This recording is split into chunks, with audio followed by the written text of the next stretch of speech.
Hello hello hello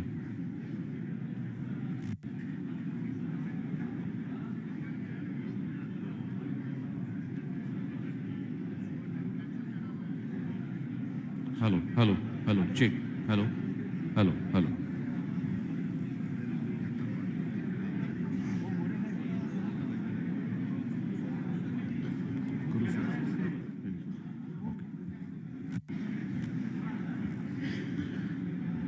नमस्कार, सुस्वागतम सुस्वागतम सुस्वागतम.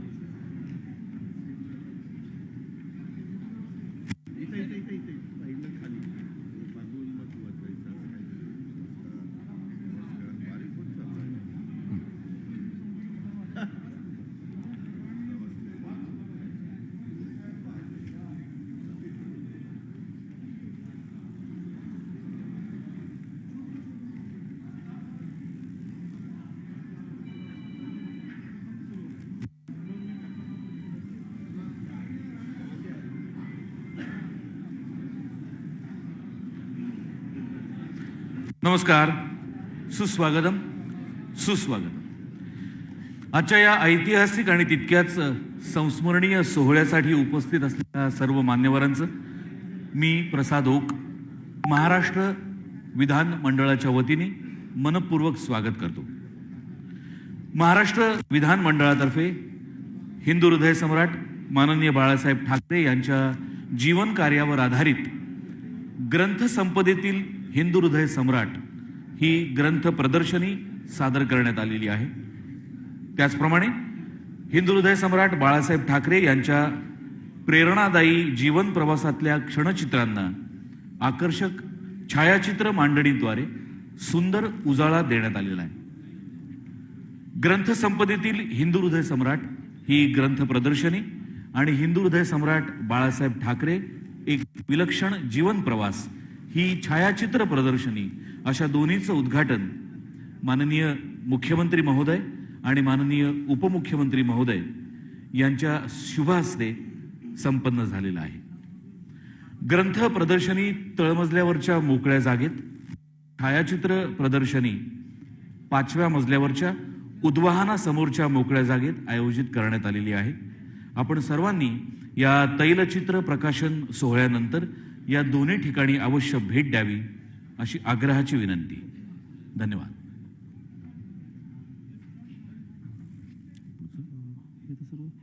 सर्व मान्यवर उद्घाटन करून आता या ठिकाणी स्थानापन्न झाले आहेत. राष्ट्रगीताने आपल्या आजच्या सोहळ्याचा प्रारंभ कृपया सर्वांनी स्थानापन्न झाल्यानंतर उद्घाटन करून ठीक आहे.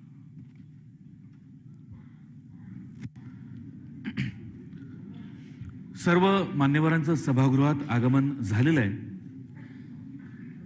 सर्वांच्या वतीने टाळ्या वाजवून आपण सगळ्यांचं पुन्हा एकदा स्वागत करूया.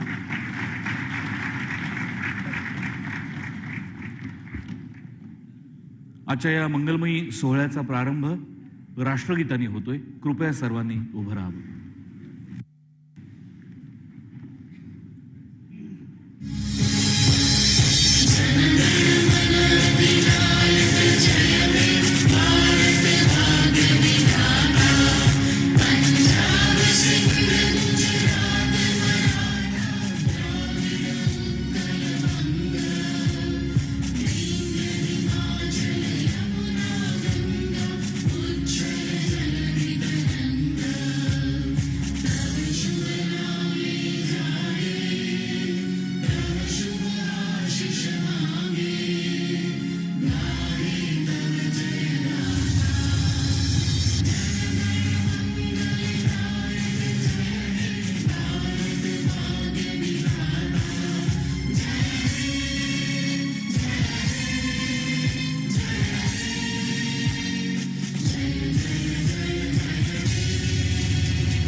नमस्कार करा आणि झंझावातचं प्रदर्शन.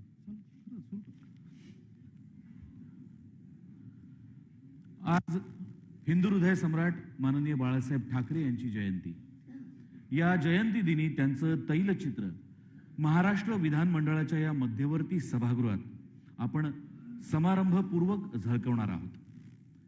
येथे उपस्थित आपल्या सर्वांना आणि त्याचबरोबर हा सोहळा घराघरात छोट्या पडद्यावर पाहत असलेल्या महाराष्ट्रातल्या आणि महाराष्ट्राबाहेरच्या सर्वांनाही सस्नेह नमस्कार.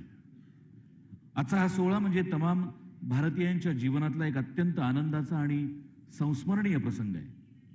आजच्या या सोहळ्याच्या प्रारंभी आपण हिंदू हृदय सम्राट माननीय बाळासाहेब ठाकरे यांचं बहुआयामी व्यक्तिमत्व आणि योगदान अधोरेखित करणारा जीवनपट प्रदर्शित करणार आहोत. महाराष्ट्र विधानसभेचे माननीय अध्यक्ष ॲडव्होकेट राहुलजी नार्वेकर यांच्या संकल्पनेतून या जीवनपटाची निर्मिती ज्येष्ठ पत्रकार श्री दिलीप चावरे यांनी केली आहे. जीवनपटाला झंझावात हे हिंदू हृदय सम्राटांच्या जीवनशैलीला साजेसं असं शीर्षकही देण्यात आलेलं आहे. पाहूया.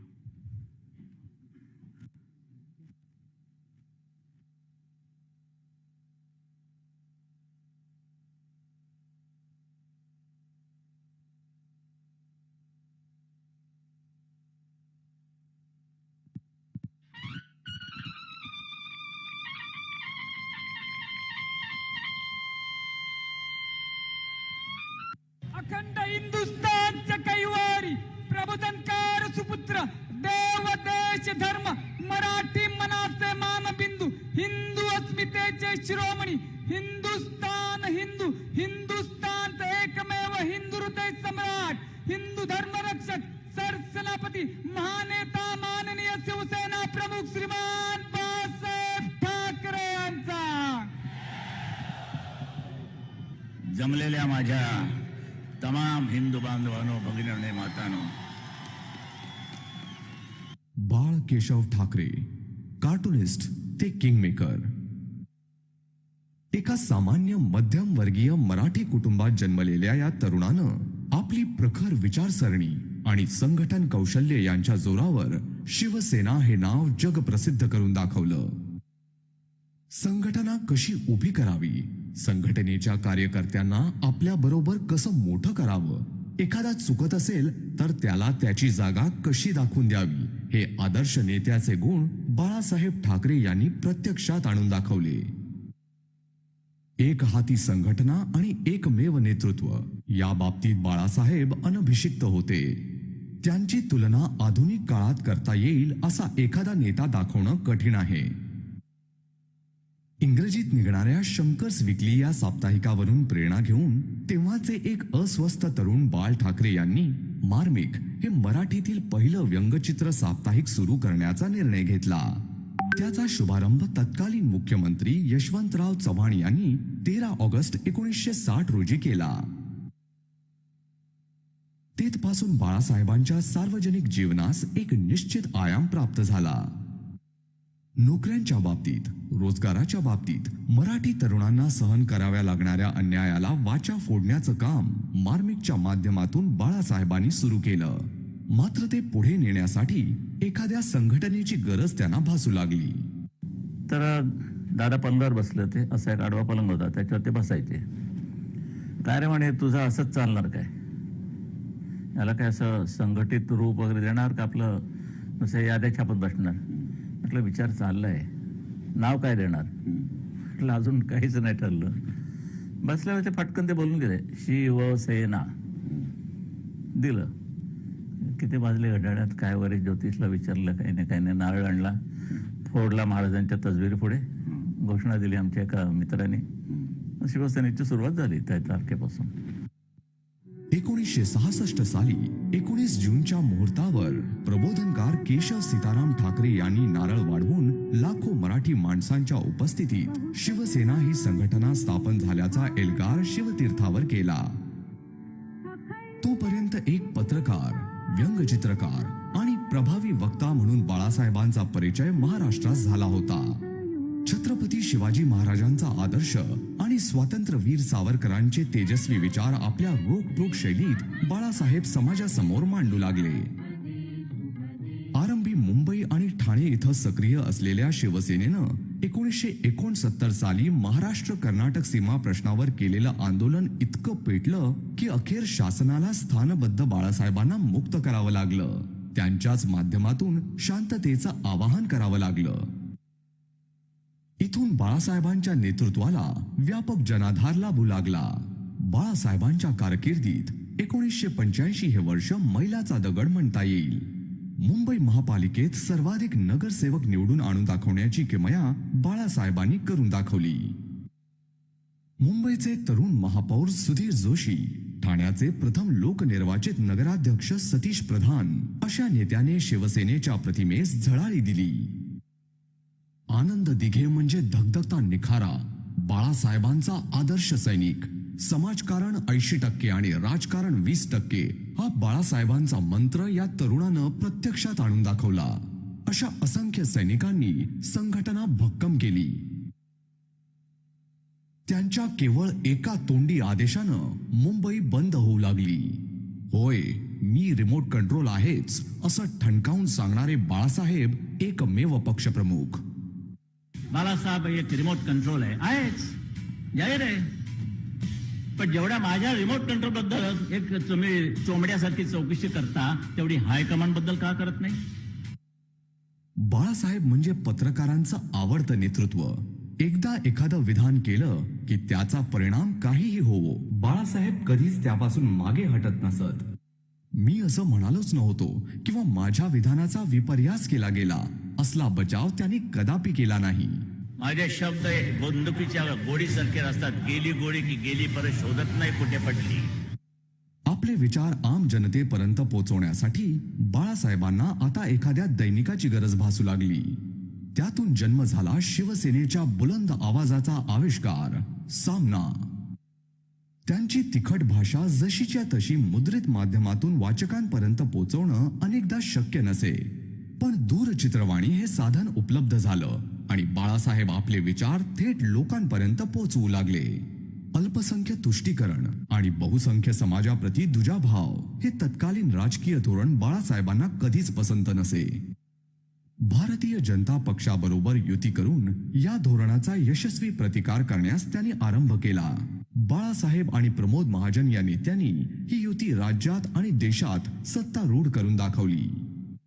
बाबरीच्या पतनानंतर मुंबईत 1992-93 साली धर्मांध शक्तींनी रचलेला मुंबईत आगडोंब पेटवण्याचा कट बाळासाहेबांनी खंबीरपणे उधळून लावला.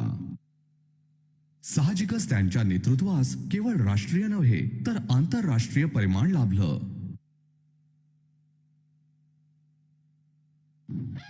महाराष्ट्रात 1995 साली सेना भाजपा युतीचे सरकार स्थापन झाले तेव्हाचे बाळासाहेबांचे उद्गार अविस्मरणीय आहेत. असं काम करा की पुढच्या निवडणुकीत मला प्रचार करावा लागणारच नाही, असा संदेश त्यांनी शिवाजी पार्क इथं मनोहर जोशी आणि गोपीनाथ मुंडे यांनी शपथ घेतल्यानंतर दिल्याची आठवण आजही ताजी आहे. हे परदेशी माझ्याकडे सुद्धा माणसं पाठवू नका. मंत्र्यांनी आता परदेशी जायचं नाही. आता महाराष्ट्रामध्ये तडमाडा, इथूनची कामं करा, लोकांना सुखी करा, त्यांची अडलेली कामं त्यांची अगोदर ताबडतोब तयार करा, घ्या. लगोलग केंद्र सरकारमध्येही सुरेश प्रभू यांच्यासारख्या अभ्यासू नेत्याला संधी देऊन बाळासाहेबांनी शिवसेनेच्या अस्तित्वाची मोहर राष्ट्रीय पातळीवर उमटवली. पुढे शिवसेना नेते मनोहर जोशी लोकसभेचे अध्यक्ष झाले आणि बाळासाहेबांच्या सेनेचा झेंडा देशभर फडकू लागला. नंतर राज्यात युती सत्तेमधून पायउतार झाली, पण बाळासाहेबांचा प्रभाव कायम राहिला. देशातलं राजकीय वातावरण काहीही असो, शिवसेना सत्तेत असो वा नसो, बाळासाहेबांचे चित्रपट, वाङ्मय, क्रीडा इत्यादी क्षेत्रांबरोबरचे प्रेमाचे संबंध नेहमीच अतूट राहिले. लहान मोठे विविध कलाकार बाळासाहेबांच्या समवेत अगदी मोकळेपणाने वागत. बाळासाहेबांचा सल्ला त्याआधी आणि नंतरही राष्ट्रीय राजकारणावर प्रभाव टाकत असे. जर नरेंद्र मोदीला तुम्ही बाजूला केला तर गुजरात तुमचा गेला. हे माझं वाक्य मी आडवाणींपाशी बोललेलो आहे. काश्मीर समस्येवर बाळासाहेबांची भूमिका प्रथमपासूनच ठाम होती. घटनेतील 370 हे कलम रद्द करून काश्मीरला खऱ्या अर्थाने भारतात समाविष्ट करून घेतलं पाहिजे असा आग्रह त्यांनी कायमच धरला. जो सपना सरदार वल्लभ भाई पटेल का था, बाबा साहब आंबेडकर का था, डॉक्टर श्यामा प्रसाद मुखर्जी का था, अटल जी और करोड़ों देशभक्तों का था। वो सपना अब पूरा हुआ है। भारताचे पंतप्रधान नरेंद्र मोदी यांनी तो प्रत्यक्षात आणून एका प्रकारे बाळासाहेबांच्या प्रती असलेला आपला आदर जणू सक्रिय स्वरूपात व्यक्त केला आहे. नंतरच्या वर्षात बाळासाहेबांच्या प्रकृतीच्या कारणास्तव आणि सुरक्षेच्या निर्बंधांमुळे त्यांच्या हालचालीवर मर्यादा आली. तथापि बाळासाहेबांचं मराठी माणसांच्या हृदयातलं अढळ स्थान दृढ राहिलं. बाळासाहेबांनी या जगाचा निरोप घेतला तेव्हा सर्वांनाच अश्रू अनावर झाले. बाळासाहेबांच्या अंत्यदर्शनासाठी अक्षरशः जनसागर लोटला होता. मात्र बाळासाहेबांनी घालून दिलेल्या शिस्तीचं पालन स्वयंस्फूर्तीनं आलेल्या या लाखो लोकांनी करून दाखवलं. अत्यंत शिस्तीत आणि शांततेत बाळासाहेबांना निरोप देण्यात आला. आता महाराष्ट्र शासनाच्या पुढाकारानं माननीय बाळासाहेबांचं भव्य स्मारक मुंबईत विकसित होत आहे. येत्या काळातही ते समाजाला स्फूर्ती देत राहील. जागतिक स्तराची कामगिरी करणारे बाळासाहेब ठाकरे यांची स्मृती विधिमंडळ संकुलात विराजमान व्हावी अशी भावना 2022च्या पावसाळी अधिवेशनात मुख्यमंत्री श्री एकनाथ शिंदे आणि उपमुख्यमंत्री श्री देवेंद्र फडणवीस यांनी विधानसभेचे अध्यक्ष ॲडव्होकेट श्री राहुल नार्वेकर यांच्याकडे एका निवेदनाद्वारे प्रकट केली. मला सर्व सन्मान्य सदस्यांना हे सूचित करताना अतिशय आनंद होत आहे की हिंदू हृदय सम्राट माननीय बाळासाहेब ठाकरे यांचे तैलचित्र आपण विधान भवन मुंबई येथील मध्यवर्तीय सभागृहात बसवित आहोत. या तैलचित्राचा अनावरण सोहळा हिंदू हृदय सम्राट सन्मान्य बाळासाहेब ठाकरे यांच्या येत्या जयंती दिनी म्हणजे सोमवार दिनांक 23 जानेवारी 2023 रोजी सायंकाळी 5 वाजता मध्यवर्तीय सभागृह विधान भवन मुंबई येथे आयोजित करण्यात आला आहे. सर्व सन्मान्य सदस्यांनी या संस्मरणीय सोहळ्यास उपस्थित राहून ऐतिहासिक क्षणाचे साक्षीदार व्हावे अशी मी सर्वांना आग्रहाची विनंती करतो. माहे ऑगस्ट 2022 पावसाळी अधिवेशनात मुख्यमंत्री सन्मान्य श्री एकनाथ शिंदेजी आणि उपमुख्यमंत्री माननीय श्री देवेंद्रजी फडणवीसजी यांनी असे तैलचित्र बसवण्यासंदर्भात माझ्याकडे निवेदन केले होते. त्या अनुषंगाने याबाबतची कार्यवाही तातडीने करण्यात येईल असे मी या सभागृहाला आश्वासित केले होते. त्यानुसार हिंदू हृदय सम्राट माननीय बाळासाहेब ठाकरे यांचे तैलचित्र मध्यवर्ती सभागृह विधान भवन मुंबई येथे समारंभपूर्वक झळकणार आहे. आपणा सर्वांची या प्रसंगी उपस्थिती प्रार्थनीय आहे.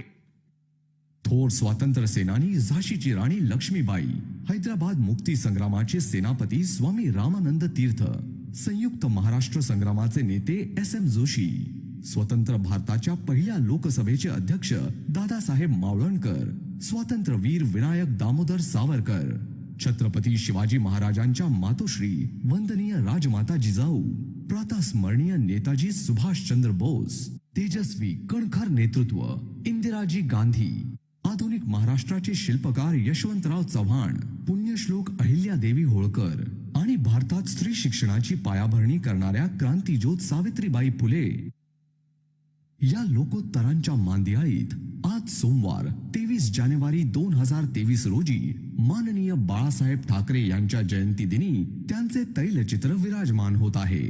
बाळासाहेबांच्या पवित्र स्मृतीस पुनश्च एक वार वंदन.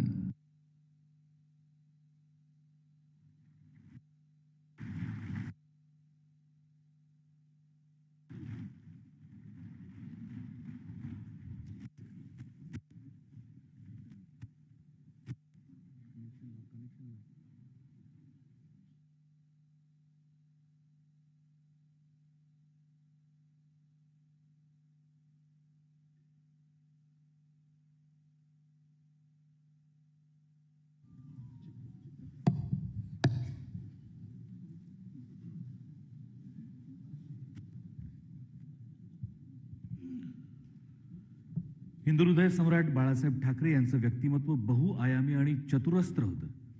अशा या असामान्य व्यक्तिमत्वाच्या कार्यकर्तृत्वाचा आढावा अवघ्या काही मिनिटात घेण्याची ही अवघड जबाबदारी या जीवनपटाच्या निर्मात्यांनी पार पाडली. त्यांचं आपण सगळेजण मिळून अभिनंदन करूया. या जीवनपटासाठी सहाय्यभूत ठरलेल्या विविध वृत्तवाहिन्यांचे सुद्धा मनपूर्वक आभार.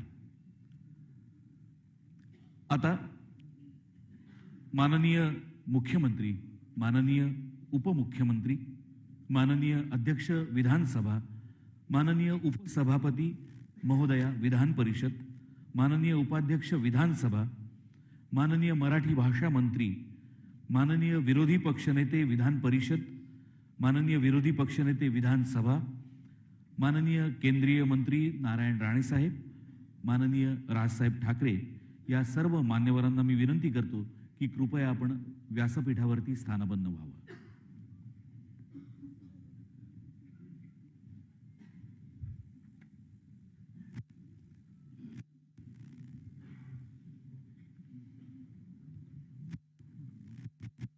माजी विधानसभा अध्यक्ष बागडे साहेब यांनी पण स्थानापन्न व्हावं. माजी विधानसभा अध्यक्ष बागडे साहेब बागडे.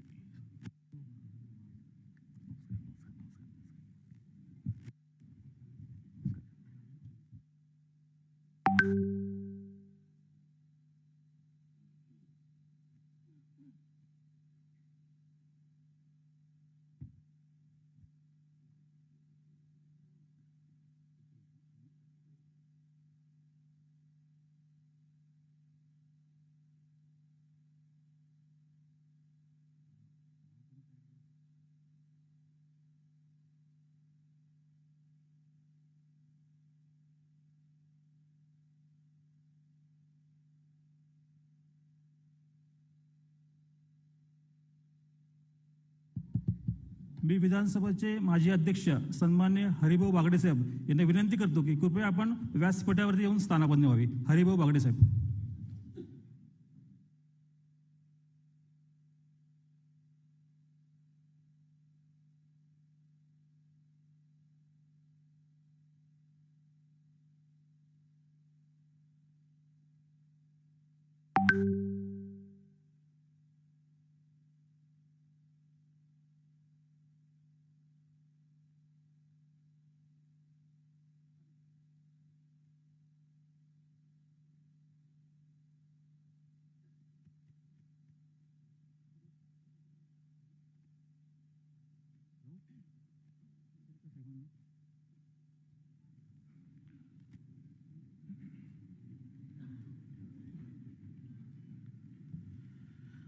यानंतर मराठी भाषा मंत्री माननीय श्री दीपकजी केसरकर साहेब यांना मी विनंती करतो की त्यांनी या सोहळ्याचं प्रास्ताविक सादर करावं. महाराष्ट्राचे आदरणीय मुख्यमंत्री एकनाथजी शिंदे साहेब, उपमुख्यमंत्री देवेंद्रजी फडणवीस साहेब, विधानसभेचे अध्यक्ष आदरणीय राहुलजी नार्वेकर, उपाध्यक्ष नरहरी झिरवळ, उपसभापती नीलमताई गोरे, विरोधी पक्षनेता अजितदादा पवार, विरोधी पक्षनेता आदरणीय अंबादासजी दानवे, माजी मुख्यमंत्री नारायणजी राणे, आदरणीय राजसाहेब ठाकरे, आदरणीय हरिभाऊ, त्याचबरोबर या ठिकाणी उपस्थित असलेले सर्व ठाकरे कुटुंबीय,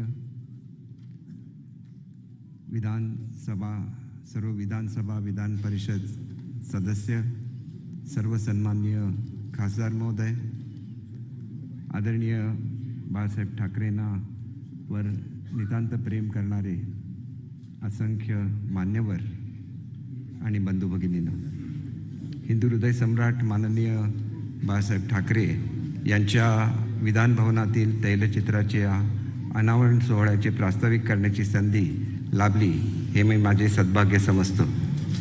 महाराष्ट्रातील शिवसेना पक्षाचे संस्थापक, धुरंधर राजकारणी, उत्तम व्यंगचित्रकार, संपादक, समाजसुधारक, संयुक्त महाराष्ट्र चळवळीतही महत्त्वपूर्ण योगदान असलेले असे उत्तुंग व्यक्तिमत्व हिंदू हृदय सम्राट वंदनीय बाळासाहेब ठाकरे यांची आज जयंती आहे. हिंदू हृदय सम्राट माननीय बाळासाहेब ठाकरे यांचे तैलचित्र आपण मुंबईच्या विधान भवनातील मध्यवर्ती सभागृहात बसवित आहोत.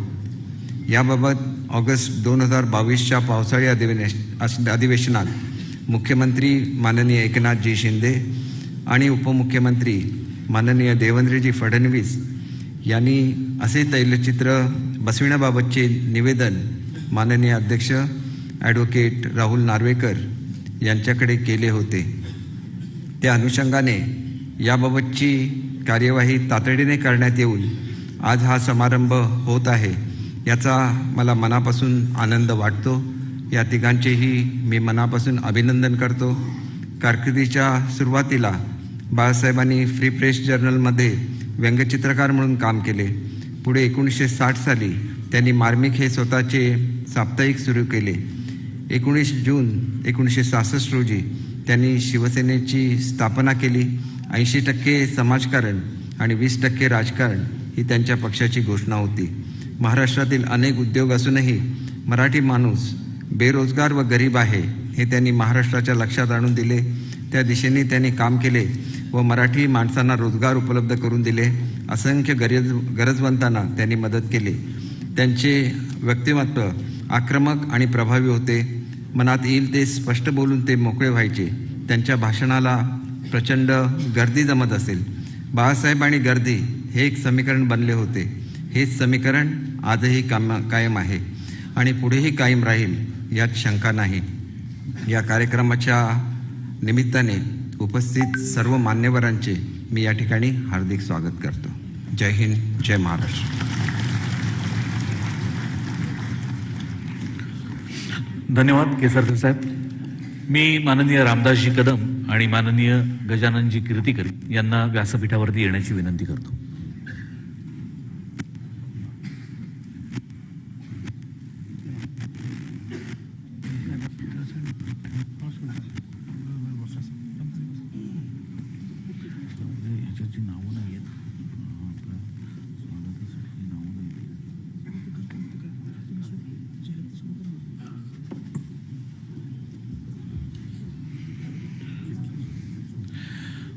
माननीय मंत्री महोदयांच्या प्रास्ताविकानंतर आपण सर्व मान्यवरांचं पर्यावरण स्नेही स्वागत करूया. सर्वप्रथम माननीय मुख्यमंत्री यांचं स्वागत विधानसभेचे माननीय अध्यक्ष ॲडव्होकेट राहुलजी नार्वेकर यांनी करावं अशी मी त्यांना विनंती करतो. व्यासपीठावरच्या सर्व मान्यवरांचं स्वागत आपण पुष्पगुच्छाऐवजी वृक्ष रोपटं देऊन करणार आहोत. वृक्षवल्ली आम्हा सोयरी वनचरे वृक्षवल्ली. माननीय उपमुख्यमंत्री यांचं स्वागत विधानसभेचे माननीय अध्यक्ष राहुलजी नार्वेकर यांनी करावं अशी मी विनंती करतो. वृक्षवल्ली आम्हा सोयरी वनचरे वृक्षवल्ली आम्हा सोयरी वनचरे वृक्षवल्ली आम्हा सोयरी. माननीय केंद्रीय मंत्री नारायण राणे साहेब यांचं स्वागत विधानसभा अध्यक्ष राहुलजी नार्वेकर यांनी करावं अशी मी विनंती करतो. वृक्षवल्ली आम्हा सोयरी वनचरे वृक्षवल्ली आम्हा सोयरी वनचरे. या कार्यक्रमाला आवर्जून उपस्थित असणारे माननीय श्री राजसाहेब ठाकरे यांचंही स्वागत माननीय राहुलजी नार्वेकर यांनी करावं अशी विनंती करतो.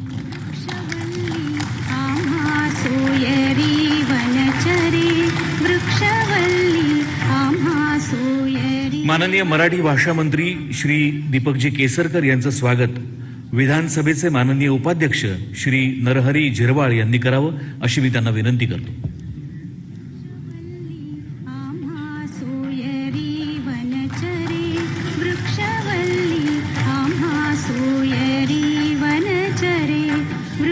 त्याचप्रमाणे विधान परिषदेचे माननीय विरोधी पक्षनेते श्री अंबादासजी दानवे यांचं स्वागत विधान परिषदेच्या माननीय उपसभापती डॉक्टर नीलमताई गोरे यांनी करावी असं मी त्यांना विनंती करतो.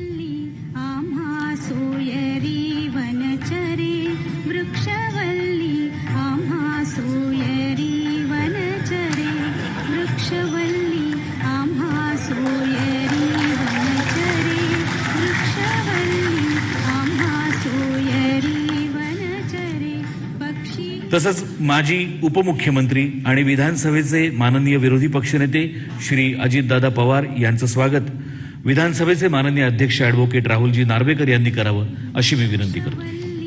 आम्हा सोयरी वनचरे वृक्षवल्ली आम्हा सोयरी वनचरे वृक्षवल्ली आम्हा सोयरी वनचरे वृक्षवल्ली आम्हा सोयरी वनचरे माननीय रामदासजी कदम यांचं स्वागत राहुलजी नार्वेकर यांनी करावं अशी मी विनंती करतो.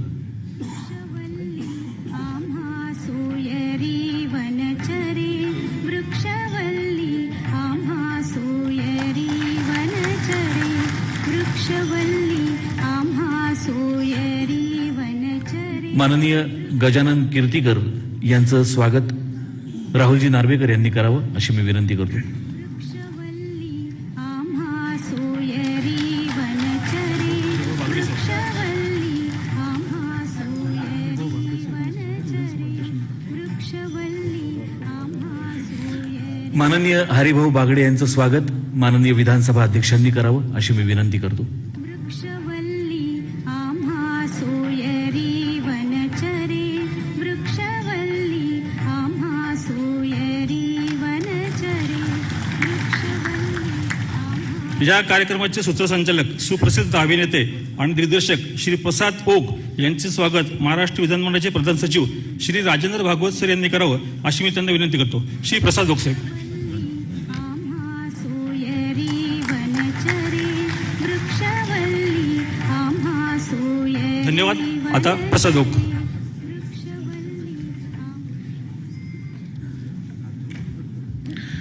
यानंतर महाराष्ट्र विधान परिषद माननीय विरोधी पक्षनेते श्री अंबादासजी दानवे आपलं मनोगत व्यक्त करतील.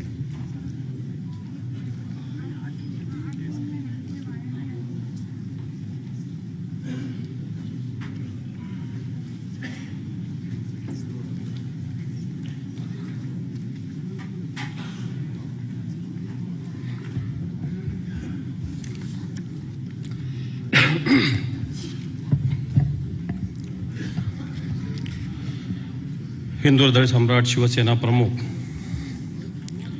श्रीमान बाळासाहेब ठाकरे यांचा तैलचित्राचा अनावरण सोहळा आज होतोय. या निमित्ताने इथं उपस्थित असलेले महाराष्ट्र राज्याचे मुख्यमंत्री माननीय एकनाथजी शिंदेसाहेब, उपमुख्यमंत्री माननीय देवेंद्रजी फडणवीस साहेब, केंद्रीय मंत्री माननीय नारायणरावजी राणेसाहेब, त्याचप्रमाणे या कार्यक्रमाचे मुख्य संयोजक विधानसभेचे अध्यक्ष माननीय राहुलजी नार्वेकर, विधान परिषदेच्या सभापती नीलमताई गोरे, विधानसभेचे उपाध्यक्ष नरहरी झिरवळ साहेब, इथं उपस्थित माझे सहकारी मार्गदर्शक मान्य विरोधी पक्षनेते अजितदादा पवार, शिवसेना नेते गजानन कीर्तीकर, रामदासभाई कदम, मराठी भाषा मंत्री मान्य दीपकजी केसरकर साहेब, आदरणीय व्यासपीठावर माजी सभापती हरिभाऊ बागडे नाना, महाराष्ट्र नवनिर्माण सेनेचे प्रमुख आदरणीय राजसाहेब ठाकरे, समोर बसलेले सर्व मान्यवर, उपस्थित माता भगिनी आणि बांधवांनो, सगळ्यात आधी मी मान्य राहुलजी नार्वेकर यांचं मनपूर्वक अभिनंदन करतो की त्यांनी शिवसेना प्रमुख मान्य बाळासाहेब ठाकरे यांचं तैलचित्र या ठिकाणी या मध्यवर्ती सभागृहात बसवण्याचा निर्णय घेतला. खऱ्या अर्थानं शिवसेना प्रमुख म्हणजे देशविरोधी शक्ती नाही, दहशत बसवणारं एक नेतृत्व, देशाच्या राजकारणाला एक हिंदुत्वाच्या अँगलने एक दिशा देणारं नेतृत्व, आणि अशा नेतृत्वाचं आज या ठिकाणी आपण तैलचित्र लावतोय.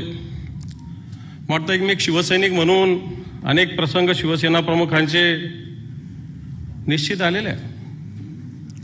परंतु हे व्यक्तिगत प्रसंग असताना सार्वजनिक विषयात सुद्धा जी शिवसेना प्रमुखांनी सातत्यानं भूमिका मांडली. मला एक मागच्या काही दिवसापूर्वी अभिराम दीक्षित नावाचे पुण्याचे एक संघटना चालवणारे, अभिनव संघटना चालवणारे माझे मित्र भेटले होते. हे भारताच्या शांती सेनेमध्ये वैद्यकीय अधिकारी म्हणून होते आणि जेव्हा शांती सेनेचे वैद्यकीय अधिकारी असताना श्रीलंकेत वेगवेगळ्या ठिकाणी फिरत होते. एका तामिळी गावामध्ये ते पोहोचले आणि आता ते तामिळी व्यक्ती जेव्हा अभिराम दीक्षितांशी बोलत होते, जे पुण्याचे अभिराम दीक्षित,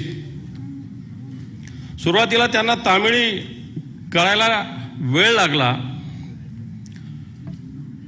ते तामिळी व्यक्ती ते अभिराम दीक्षितांना विचारत होते की तुम्ही कुठले आहात. त्यांनी मुंबई पुणे असं सांगितल्यानंतर त्याच्या लक्षात आलं की हे महाराष्ट्रातले शिवसेना प्रमुखांच्या पावन स्पर्शाने पुनीत झालेल्या भूमीतील आहे. आणि त्यावेळेस त्याने त्या अभिराम दीक्षितांना शिवसेना प्रमुखाचा फोटो तुमच्याकडे आहे का अशा प्रकारची विचारणा केली. त्यांनी विचारलं की हे शिवसेना प्रमुखाचा फोटो कशासाठी लागतो. तर त्या तामिळ व्यक्तीने सांगितलं की या गावातील सगळ्या लोकांचं धर्मांतरण होतंय. मी काही जातीवाद ह्या अँगलने बोलत नाही, परंतु एक स्थिती सांगतो की या गावातले 99% लोकांनी ख्रिश्चन धर्म स्वीकारलेला आहे. एकच घर हे हिंदू धर्माचं आहे आणि भविष्यात सुद्धा माझे मुलं असेल हिंदूच राहिले पाहिजे, म्हणून ते हिंदू राहिले पाहिजे म्हणून देव्हाऱ्यामध्ये मला शिवसेना प्रमुखाचा फोटो लावायचा आहे, म्हणून ते शिवसेना प्रमुख मला पाहिजे. अशा प्रकारची भूमिका त्या तामिळी माणसाने त्यावेळेस व्यक्त केली होती. हे सगळं होत असताना आत्ताच या चित्रफितीमध्ये दिसलं की सामनाच्या माध्यमातून लिखाण करत असताना, भाषण करत असताना जवळपास 1,500 नोटीस शिवसेना प्रमुखांना आल्या. परंतु या नोटीस मधल्या एकाही नोटीस त्यांनी मी असं बोललोच नव्हतो, मी असं केलंच नाही, मी असं वागलोच नाही, अशा प्रकारची भूमिका त्यांनी कधी घेतली नव्हती. एकदा काही शिवसैनिकांनी, मला वाटतं इथले सगळे शिवसेना नेते त्याचे साक्षीदार आहेत, की काही शिवसैनिकांनी एक चांदीचं सिंहासन शिवसेना प्रमुखांना भेट दिलं होतं. आणि चांदीचं सिंहासन ज्यावेळेस भेट दिलं त्यावेळेस वेगवेगळ्या माध्यमातून शिवसेना प्रमुखाला चांदीचं सिंहासन कशाला अशा प्रकारच्या बातम्या मोठ्या प्रमाणावर आल्या. शिवसेना प्रमुखांनी धडक ज्या वर्तमानपत्रातून ही बातमी आली होती त्या वर्तमानपत्रात हे चांदीचं सिंहासन नेऊन ठेवलं, कारण त्यांनी त्या सिंहासनाची आस ठेवली नाही. अशा प्रकारचे शिवसेना प्रमुख मान्य बाळासाहेब ठाकरे होते. म्हणून अशा व्यक्तीचं या ठिकाणी आपण हे लावत असताना मला एक प्रसंग आठवतो. मला वाटतं तो इसवी सन 2000चा असेल. मी शिवसेनेचं काम करत असताना आमच्या शहराचा शहर प्रमुख ठरवायचा होता. 2 जणांना आम्हाला बोलवलं. आमच्या शहराची राजकीय स्थिती सगळ्यांनाच माहिती आहे, बऱ्याच जणांना माहिती आहे. शिवसेना प्रमुखांना भेटल्या त्यांनी विचारलं का तू खैरेंचा आहे का रावतेंचा आहे. मी म्हटलं साहेब मी तर तुमचा आहे, मी कशाला कोणाचा असू, मी तर शिवसेना प्रमुख तुमचा आहे. त्यांनी मला सांगितलं माझा कशासाठी राहतो, माझाही राहू नको, व्यक्तीचा नको राहू, तू शिवसेनेचा राहा, अशा प्रकारचं मला त्यावेळेस शिवसेना प्रमुखांनी सांगितलं. आणि म्हणून अशा पद्धतीनं शिवसेना प्रमुखाचं तैलचित्र इथं लागलेलं आहे. खऱ्या अर्थानं हे सेंट्रल हॉल याच्यात वेगवेगळ्या विभूतींचं आज हे तैलचित्र असताना त्या रांगेमध्ये शिवसेना प्रमुख निश्चित बसलेले आहेत. शिवसेना प्रमुखांचं व्यक्तिमत्व उत्तुंग आहे आणि म्हणून मी पुन्हा एकदा राहुलजी नार्वेकरांचं अभिनंदन करतो. आणि शिवसेना प्रमुखाचे विचार, हिंदुत्वाचे विचार, या देशहिताचे विचार, राष्ट्रवादाचे विचार सातत्यानं या महाराष्ट्राला नव्हे तर देशाला मार्गदर्शक राहील. त्यासाठी ही प्रतिमा निश्चित आपल्याला एक प्रेरणा देत राहील अशा प्रकारची अपेक्षा करतो आणि थांबतो. जय हिंद, जय महाराष्ट्र.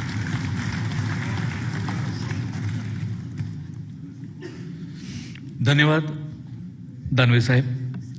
यानंतर आपल्यासमोर आपलं मनोगत व्यक्त करण्यासाठी येत आहेत विधानसभेचे माननीय विरोधी पक्षनेते आणि राज्याचे माजी उपमुख्यमंत्री माननीय श्री अजितदादा पवार. राज्याचे मुख्यमंत्री आदरणीय एकनाथराव शिंदेजी, उपमुख्यमंत्री देवेंद्रजी फडणवीस, विधानसभा अध्यक्ष राहुल नार्वेकरजी, निलिमताई गोरेजी, नरहरी जिरवाळजी, अंबादास दानवेजी, नारायणराव राणेजी, दीपक केसरकरजी, राज ठाकरेजी, गजानन कीर्तिकरजी, रामदास कदमजी, हरिभाऊ बागडेजी. आजच्या कार्यक्रमाच्या निमित्तानं विविध क्षेत्रातील उपस्थित असणारे सर्व मान्यवर, सर्व लोकप्रतिनिधी, पत्रकार मित्र, विधिमंडळाच्या उपस्थित असणारा सर्वच अधिकारी वर्ग, कर्मचारी वर्ग, जमलेल्या बंधू भगिनींनो आणि माझ्या तरुण मित्रांनो, आज एक आगळा वेगळा अशा प्रकारचा कार्यक्रम देशाची आर्थिक राजधानी मुंबई या ठिकाणी होतोय आणि सगळ्यांचंच राज्याचं ह्या कार्यक्रमाकडे लक्ष लागलेलं आहे. मराठी माणसांच्या हक्काच्यासाठी, महाराष्ट्राचा स्वाभिमान, त्याच्या रक्षणासाठी शिवसेनेसारखी लढाऊ संघर्षशील संघटना महाराष्ट्राला देणारे शिवसेना संस्थापक, शिवसेना प्रमुख स्वर्गीय बाळासाहेब ठाकरे यांच्या जयंतीच्या निमित्तानं मी सुरुवातीलाच त्यांच्या स्मृतीला, कार्याला, विचारांना सर्वप्रथम अभिवादन करतो. बाळासाहेबांना साथ देत गेल्या 55 वर्षाहून अधिक काळ महाराष्ट्राचा अभिमान, स्वाभिमान, शिवसेनेचा विचार जपणाऱ्या या राज्यातील कोट्यावधी शिवसैनिकांना, सर्वपक्षीय, सर्वधर्मीय स्वर्गीय बाळासाहेब ठाकरे प्रेमींना देखील मी या निमित्तानं वंदन करतो. शिवसेना प्रमुख बाळासाहेब ठाकरेंची आज जयंती आणि त्या जयंतीच्या दिवशी सुरुवातीलाच आपल्याला जी चित्रफीत दाखवली त्याच्यामध्ये राहुल नार्वेकरजींनी सांगितलं, विधानसभा अध्यक्ष महोदयांनी, की कशा प्रकारे हा कार्यक्रम ठरवला गेला. त्याबद्दल ज्यांनी ज्यांनी पुढाकार घेतला त्या सर्वांचं मी अभिनंदन पण करतो, कौतुक पण करतो आणि त्यांना धन्यवाद देखील देतो. राहुल नार्वेकरांच्या संकल्पनेतून साकारलेला स्वर्गीय बाळासाहेबांच्या जीवनावरील झंझावात जीवनपट आपण नुकताच पाहिला आणि त्याच्यातून आपण बाळासाहेब ठाकरेंच्या ह्या नावाच्या महाराष्ट्राच्या झंझावाताचं दर्शन आपल्याला सगळ्यांना घडलं. कार्यक्रमाच्या शेवटच्या टप्प्यामध्ये विधिमंडळाच्या मध्यवर्ती सभागृहात इथं समोर लावलेल्या हिंदू हृदय सम्राट बाळासाहेब ठाकरे तैलचित्राचं अनावरण होणार आहे आणि स्वर्गीय बाळासाहेबांची जयंती अशा पद्धतीने एक भव्य दिव्य स्वरूपात साजरी करण्याचा उपक्रम देखील अतिशय कौतुकास्पद आहे.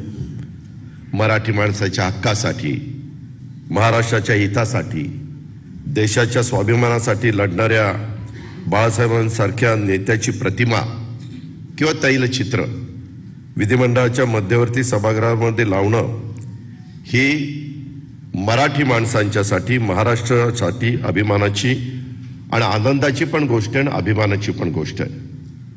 स्वर्गीय बाळासाहेब ठाकरे यांचं तैलचित्र विधान भवनाच्या मध्यवर्ती सभागृहामध्ये लावण्याच्या ह्या कार्यक्रमाच्या निमित्तानं मला आपल्याला एक गोष्ट आवर्जून सांगायची आहे की शिवसेना प्रमुख बाळासाहेबांच्या बद्दल सांगायचं झालं तर बाळासाहेबांचं कार्य, त्यांचे विचार, त्यांचा संघर्ष, त्यांचं मोठेपण महाराष्ट्राला, देशाला माहिती आहे. राज्यात, देशात जनमानसावर प्रभाव असलेलं आणि विशेषतः जरब असलेलं त्यांच्यासारखं दुसरं नेतृत्व झालं नाही, हे देखील आपण सगळ्यांनी लक्षामध्ये घेतलं पाहिजे. बाळासाहेबांचं राजकारणात असले तरी ते तसं बघितलं तर राजकारणी नव्हते. त्यांचं जीवन खुल्या पुस्तकासारखं होतं. त्यांच्या वागण्यात, बोलण्यात, विचारात स्पष्टता होती. त्यांच्या जगण्यात, वागण्यात, बोलण्यात दुटप्पीपणा नव्हता. कसलाही आडपडदा न ठेवता ते त्यांचे विचार मांडायचे. जे पोटात तेच ओठात हे असायचं. बोलणं एक आणि वागणं दुसरं असं बाळासाहेबांनी कधी केलं नाही. बाळासाहेबांचे विचार पुढे नेण्याचा दावा करत असताना बाळासाहेबांचे हे गुण सुद्धा आपण आत्मसात करण्याचा शक्य तेवढा प्रयत्न केला पाहिजे. बाळासाहेबांच्या जयंतीच्या निमित्तानं वेगवेगळे कार्यक्रम या ठिकाणी होत आहेत, परंतु हे सगळे होत असताना त्याच्यामध्ये जे बाळासाहेबांनी खऱ्या अर्थाने करून दाखवलं त्याच्यामध्ये ते जसंच्या तसं नवीन पिढीच्या समोर ठेवण्याचं काम हे झालं पाहिजे, कारण हे जे इतिहासामध्ये नोंद होणार आहे. पुढं नंतरच्या काळामध्ये कुणालाही असं वाटतं कामा नये की ह्याच्यामध्ये कुठंतरी तोडमोड झाली आणि काही बदल केलाय, असं मात्र अजिबात होता कामा नये. अशा प्रकारची अपेक्षा मी आजच्या कार्यक्रमाच्या निमित्तानं व्यक्त करतो. दुसरं जाता जाता बाळासाहेबांची ओळख खरं तर अपूर्ण वाटते. ती कशामुळं?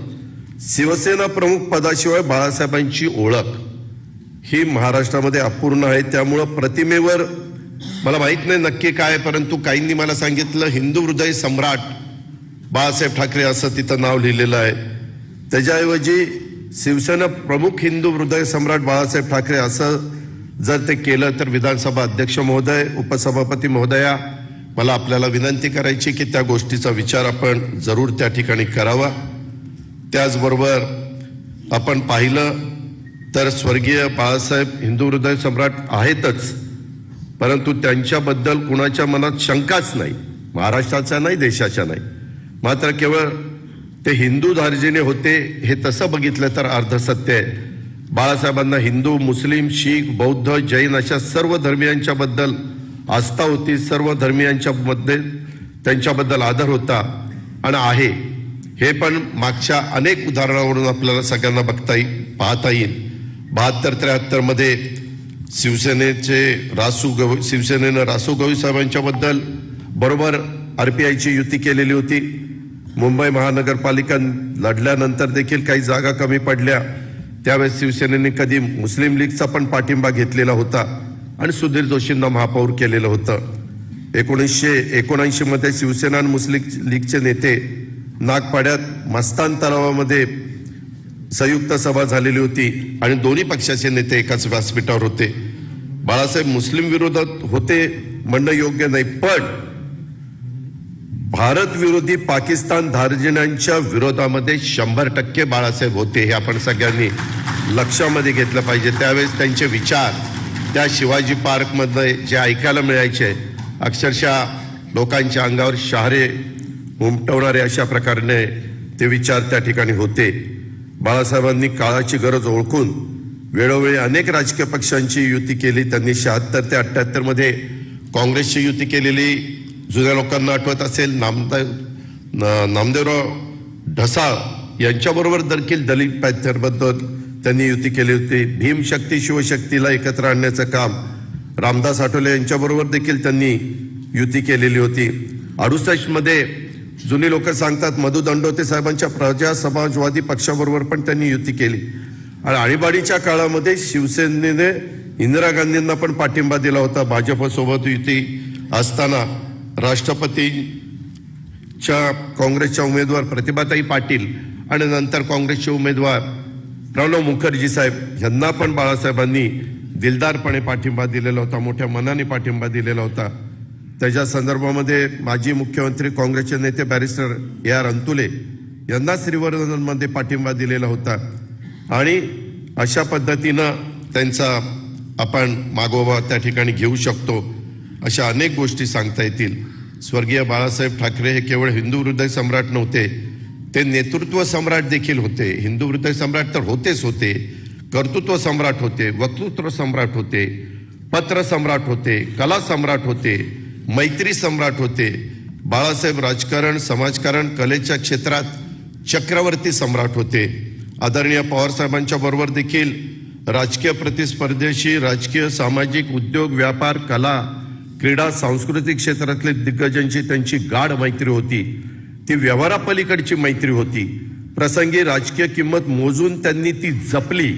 संजय दत्त सारख्या कलावंतांच्या प्रकरणात मैत्री पलीकडं त्यांचा दुसरा कोणताही उद्देश नव्हता.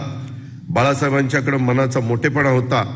मायकल जॅक्सन, जावेद मियादाद सारख्या अनेकांचं त्यांनी मातोश्री बंगल्यावर मनापासून स्वागत केलं. माननीय अटल बिहारी वाजपेयी असतील, लालकृष्ण अडवाणी असतील, प्रमोद महाजन असतील, गोपीनाथ मुंडे साहेब असतील, यांच्यासारख्या राष्ट्रीय नेते हक्कानी मातोश्रीवर जायचे. त्यावेळेस राजकारणात अहंकार, कपटबुद्धी नव्हती. बाळासाहेबांचा नावाचा दबदबा होता. बाळासाहेबांच्या आपुलकी प्रेमाच्या सामान्य सैनिकांपासून देशाच्या पंतप्रधानांपर्यंत सर्वांना ते आपलेसे वाटायचे. हे बाळासाहेबांचं मोठेपण होतं. आपण सगळ्यांनी ते जपलं पाहिजे. आपण सगळ्यांनी ते मोठं केलं पाहिजे, पुढं नेलं पाहिजे. बाळासाहेबांची युती सरकारच्या काळामध्ये त्यांनी मुंबई पुणे एक्सप्रेस बांधून पूर्ण करण्याची जबाबदारी तत्कालीन मंत्री त्यावेळेस नितीन गडकरी साहेबांच्यावर सोपवलेली होती आणि विश्वासाने सोपवलेली होती. ती पूर्ण करण्यासाठी संपूर्ण ताकद आणि स्वातंत्र्य बाळासाहेबांनी त्यांना दिलेलं होतं. ते कुठल्या पक्षाचे आहेत याचा विचार केला नाही, पण मुंबई पुणे एक्सप्रेस व्हावा हे बाळासाहेबांच्या दूरच्या दृष्टीचं उदाहरण हे देखील आपल्याला सांगता येईल. मी अधिक न बोलता पुन्हा एकदा शिवसेना प्रमुख, हिंदू हृदय सम्राट, सर्व हृदय सम्राट शिवसेना प्रमुख बाळासाहेब ठाकरे यांच्या कार्याला, त्यांच्या स्मृतींना, त्यांच्या विचारांना वंदन करतो. महाराष्ट्राच्या स्वाभिमानासाठी, मराठी माणसाच्या हक्कासाठी त्यांनी दिलेल्या लढ्याला वंदन करतो. बाळासाहेबांना साथ दिलेल्या लक्षावधी शिवसैनिकांच्या बद्दल कृतज्ञता व्यक्त करतो. आणि आज अनावरण झालेलं हिंदू हृदय सम्राट बाळासाहेब ठाकरे यांचं तैलचित्र आपल्या महाराष्ट्राच्या मराठी माणसाच्या विकासासाठी लोकाभिमुख निर्णय घेण्याची प्रेरणा देत राहील असा विश्वास व्यक्त करतो. पुन्हा एकदा आपल्या सर्वांचे मनापासून आभार मानतो, सर्वांना धन्यवाद देतो. जय हिंद, जय महाराष्ट्र.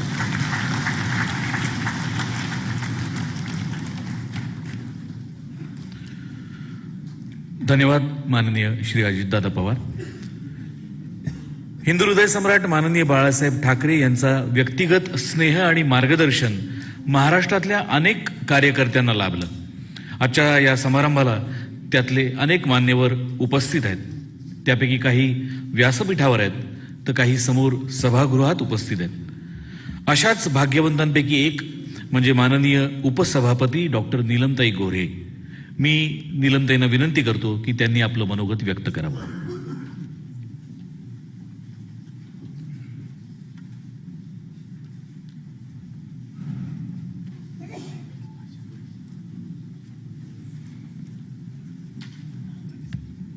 छत्रपती शिवाजी महाराज, महात्मा ज्योतिराव फुले, सावित्रीबाई फुले, परमपूज्य डॉक्टर बाबासाहेब आंबेडकर, अहिल्याबाई होळकर यांना मी अभिवादन करते. हिंदू हृदय सम्राट शिवसेना प्रमुख बाळासाहेब ठाकरे आणि स्वर्गीय मासाहेब मीनाताई ठाकरे यांना वंदन करते. आज विधिमंडळामध्ये या विधान भवनाच्या इमारतीमध्ये आपल्या या मध्यवर्ती सभागृहाच्या मध्ये सन्माननीय वंदनीय बाळासाहेब ठाकरे यांच्या तैलचित्राचं अनावरण होतं आहे. आणि त्या कार्यक्रमाला व्यासपीठावरती उपस्थित असलेले सन्माननीय अध्यक्ष राहुलजी नार्वेकर, मुख्यमंत्री एकनाथजी शिंदे, उपमुख्यमंत्री देवेंद्रजी फडणवीस, विधान परिषदेतले विरोधी पक्षनेते अंबादास दानवे, विधानसभेतले विरोधी पक्षनेते अजितदादा पवार, सन्माननीय मराठी भाषा मंत्री आणि संसदीय कार्यमंत्र्यांच्या ऐवजी उपस्थित राहून ज्यांनी आपल्या सगळ्यांचं स्वागत केलं ते सन्माननीय दीपकजी केसरकर, व्यासपीठावरती उपस्थित असलेले अन्य मान्यवर सन्माननीय राजसाहेब ठाकरे, सन्माननीय मंत्री महोदय नारायण राणे, सन्माननीय गजाननजी कीर्तीकर, रामदासजी कदम, हरिभाऊ बागडे, सर्व व्यासपीठावरती उपस्थित असणारे मान्यवर, उपाध्यक्ष नरहरी जिरवळ, माझ्यासमोर उपस्थित असलेले अनेक मान्यवर.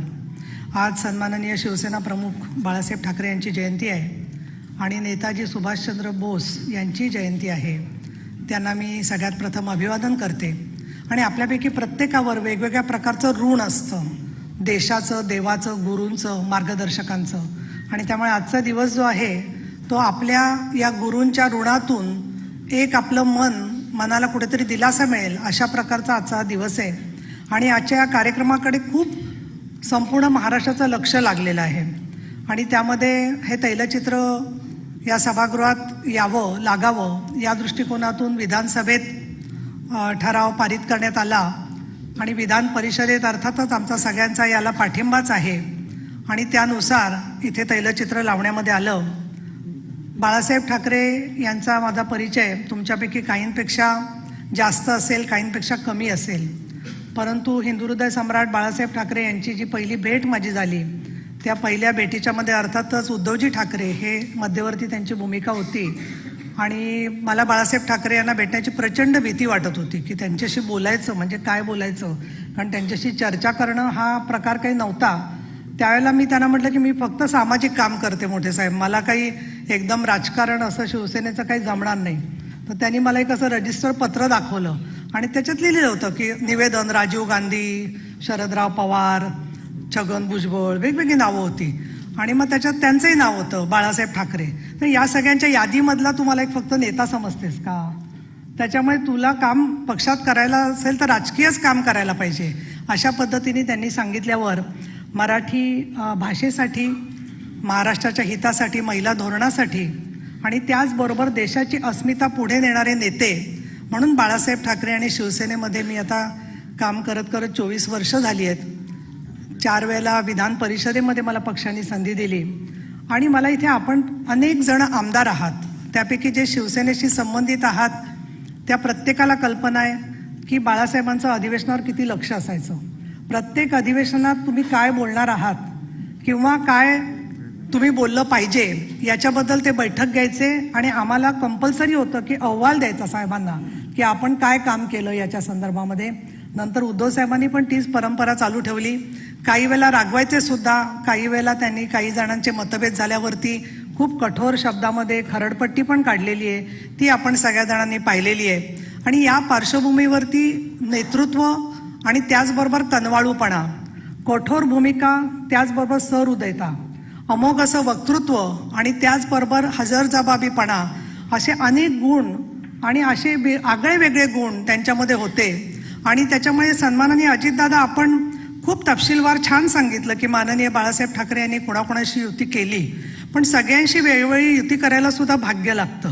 आणि तशा पद्धतीने बाळासाहेबांचं जी भूमिका होती ती अनेक पद्धतीने स्वीकारली गेली आणि अनेक प्रकारनी इतर भाषेमध्ये सुद्धा काम करणारे नेते यांनी, मग फारुख अब्दुल्ला असतील, जॉर्ज फर्नांडिस असतील, नितीश कुमार असतील, चंद्राबाबू असतील, हे सगळेजण बाळासाहेबांचा आदर करत होते आणि शिवसेनेच्या बद्दल एक ममत्वाची भूमिका अनेक पक्षांमध्ये सातत्याने राहिलेली आहे. ज्यावेळेला संयुक्त महाराष्ट्राबद्दल महाजन अहवाल आला त्यावेळेला तो महाजन अहवाल संपूर्णपणे महाराष्ट्राच्या विरोधातला होता, परंतु सन्माननीय बाळासाहेब ठाकरे यांनी जे आंदोलन केलं त्यामुळे महाजन अहवाल कायमचा गाडला गेला. हे त्यांचं फार मोठं योगदान आहे आणि म्हणून आज आपण संयुक्त महाराष्ट्राबद्दलची भूमिका घेऊ शकतो, ही त्याच्यामधली निश्चितपणाने वस्तुस्थिती आहे. जातींच्या पलीकडे शिवसेनेला नेण्याचं काम जे त्यांनी केलं त्याच्यामध्ये ज्यावेळेला मंडल आयोग लागू झाला त्यानंतर जेव्हा अनेकांची जात शोधली गेली त्यावेळेला लक्षात आलं की जास्तीत जास्त मागासवर्गीय, जास्तीत जास्त ओबीसी समाजाला तिकीटं मिळाली असतील तर ती शिवसेनेमधून तिकीटं मिळालेली आहेत आणि कोणाची जातपात न बघता ते काम करत होते. महिला संरक्षणाच्या संदर्भामध्ये माननीय साहेबांची अनेक उदाहरणं आहेत, पण मी एक उदाहरण सांगेन.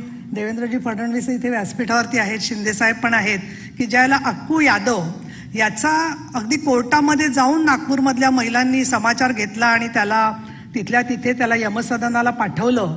त्यावेळेला सन्माननीय बाळासाहेब ठाकरे यांनी त्या रणरागिणी महिलांचं कौतुक केलं, समर्थन केलं. याच्यासाठी केलं की ज्यावेळेला स्वप्रतिकारासाठी म्हणून आपल्याला स्वतःला काही शस्त्र घ्यावं लागतं, त्याला सरसकट शस्त्रांच्या संदर्भात जरी त्यांचं समर्थन नव्हतं तरी या रणरागिणी महिलांच्या पाठीमागे ते उभे राहिले.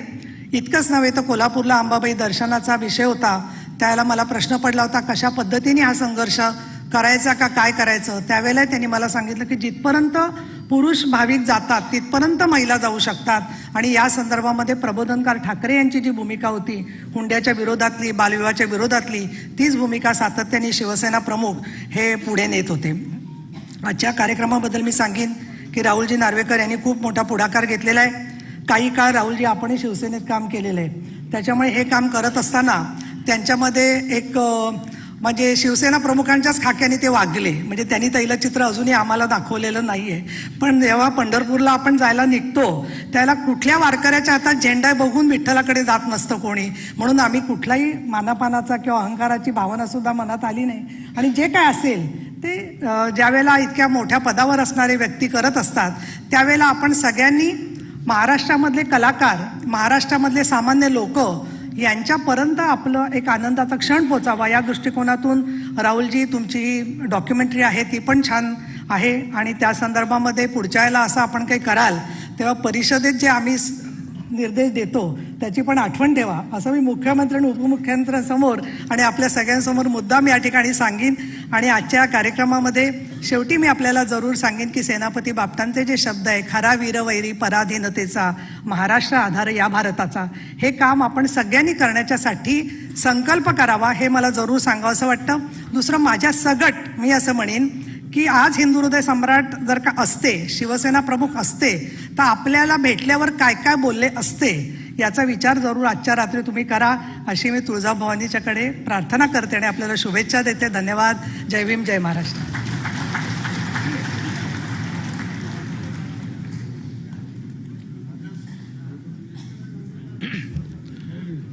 धन्यवाद नीलमताई. आणि आता यानंतर आपल्यासमोर आपलं मनोगत व्यक्त करण्याकरता मी येण्याची विनंती करतो माननीय केंद्रीय मंत्री श्री नारायण राणे साहेबांना.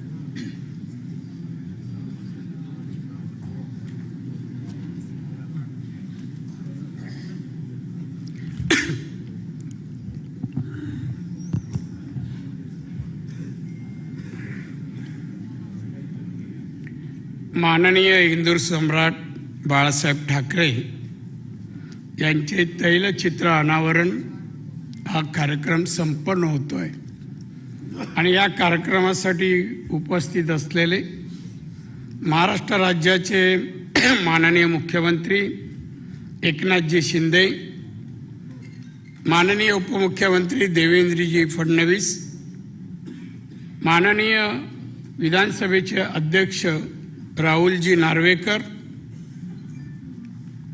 विधानसभेचे विरोधी पक्ष नेते माननीय अजितजी पवार, विरोधी पक्ष नेता विधान परिषद अंबादास दानवे, उपसभापती विधान परिषद श्रीमती नीलम गोरे, सन्माननीय राज ठाकरे, त्याचप्रमाणे उपाध्यक्ष विधानसभा नरहरी शिरवाळ,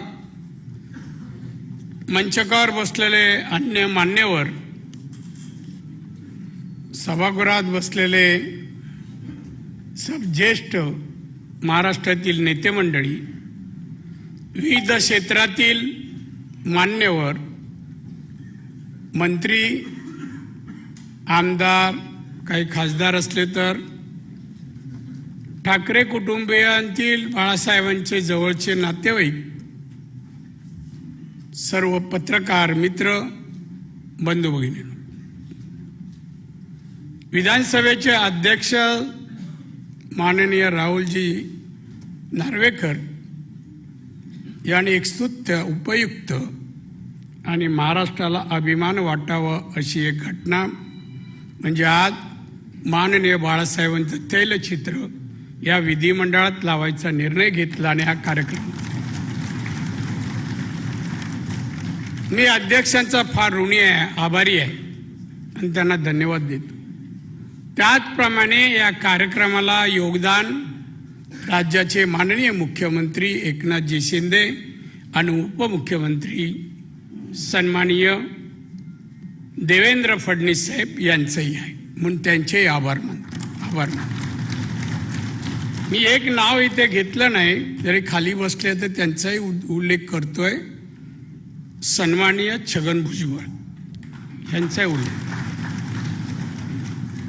कारण शिवसेनेच्या सुरुवातीला जे होते त्या मी त्या आजूबाजूला पाहिल्यानंतर वाटलं की त्यावेळेला जे होते 1966 साली तिथे भुजबळांचं नाव घेतलं जावं म्हणून आवर्जून मी या ठिकाणी घेतलं. काही भाषणं, नेमकी 2 भाषणं मी ऐकली. माननीय अजित पवार यांनी भाषण केलं आणि माननीय बाळासाहेब ठाकरेंबद्दल अतिशय चांगले असं त्यांनी भाषण केलं, विचार ठेवले, आभारी आहे. आता माननीय बाळासाहेबांबद्दल सांगताना, बोलताना, कौतुक करताना, विशेषण वापरताना साहेबांना ज्यांनी पाहिलं, अनुभवलं, सहवासात होते, सानिध्यात होते, त्यांना बोलायचा नैतिक अधिकार आहे आणि त्यांनी बोलावं, आनंद वाटेल. आज साहेब या सभागृहात त्यांच्या तैलचित्राचं अनावरण होईल. आणि मला या कार्यक्रमाला आमंत्रित केलंय. मी नार्वेकरांना धन्यवाद देईन, पण हा क्षण माझ्यासाठी आनंदाचा नाही. साहेबांचं तैलचित्र लागावं, श्रद्धांजली व्हावी, हे माझ्या आयुष्यात मला पाहता यावं, हे माझं दुर्दैव समजतो. हा चांगला माझ्यासाठी दिवस नाही. ठीक आहे, तैलचित्र लागलं, पण साहेबांचं जिवंतपणे फोटो लागणं आणि त्यांच्यानंतर गेल्यानंतर तैलचित्र लागणं, मला असं आजही वाटतं की साहेब हवे होते. काही लोकांना पदं मिळाली तर वाटतं चांगलं बोलावं, 2-4 विशेषणं वापरावं. माझ्या आयुष्यात कोणी नव्हतं. मी कोकणातल्या एका शेतकऱ्याचा मुलगा, शिक्षणासाठी मुंबईत आलो. मी मध्यमवर्गीय होतो. 1966 साली शिवसेना निघाली. वयाचं 15 वर्ष झाली होती. आणि अशा वेळेला शिवसेनेचा जन्म झाला. मला वाटलं मराठी माणसाच्या हितासाठी आणि अन्यायाविरुद्ध लढणारी संघटना आहे. आम्ही काही मित्र मिळून परब क्लासेस चेंबूरला आम्ही फॉर्म भरायला गेलो, सभासद व्हायला गेलो. मला बाहेर येणारे बोलत होते, अरे तू आज जातोयस, तुझं वय नाही आहे तेवढं. माझं वय 15 वर्ष. मग मी एक मित्र पाहिला, जरा उंच होता, त्याचं वय 20 होतं. त्याला बोलत, जा नाव सांग नारायण राणे, आणि त्याला मी 2 रुपये दिले, जे मेंबरशिप होते. असं आम्ही मेंबर झालो. 1966 आणि त्यानंतर शिवसेनेत कोणतीही सभा साहेबांची सोडली अशी एकही घटना माझ्या आयुष्यात नाही. ती कल्याणला असो का वसईला असो, मुंबईत कुठे असो, बाहेर जाण्याचा तेवढ्या वयात शक्य नव्हतं. पण मुंबईतली सभा नाही सोडल्या. साहेबांचा शिवसैनिक, कडवट, प्रामाणिक या विशेषणाच्या पलीकडे होतो आम्ही. साहेबांचं आम्हाला वेड होतं, वेड. आताच्या शिवसैनिकांबद्दल मी काय म्हणणार नाही म्हणणार, मी टीका नाही करणार. पण शिवसेनेमध्ये शिवसेना या शब्द बोलल्यानंतर अंगात ज्याला प्रेरणा येते, रक्त सळसळतं, अशी शिवसैनिक किती आहे. मला वजावाकी नाही काढायची, पण साहेब मी पाहिले, अनुभवले. ज्वलंत निखारा होता हिंदुत्वाचा आणि मराठी माणसाच्या अभिमानाचा. दगदगता निखारा होता, दगदगता. सहज एकदा 75वी वर्षी होती आणि साहेब खोपोलीला गेले होते फार्म हाऊसवर. मी तिकडे भेटायला गेलो. भेटलो त्यांना, अभिनंदन वगैरे केलं. मला तू बस इथे, मी येतो जर. आणि आले आणि बसलो. काही वेळ बसलो आम्ही. साहेब बोलत होते, एक घटना सांगत होते आपल्या आयुष्यातल्या. साहेब बोलता बोलता असं वाटत होतं यांचं वय 75 झालं नाही, आताच 18 किंवा 20 पुरी केलेत. असे विचार, तेजस्वी विचार.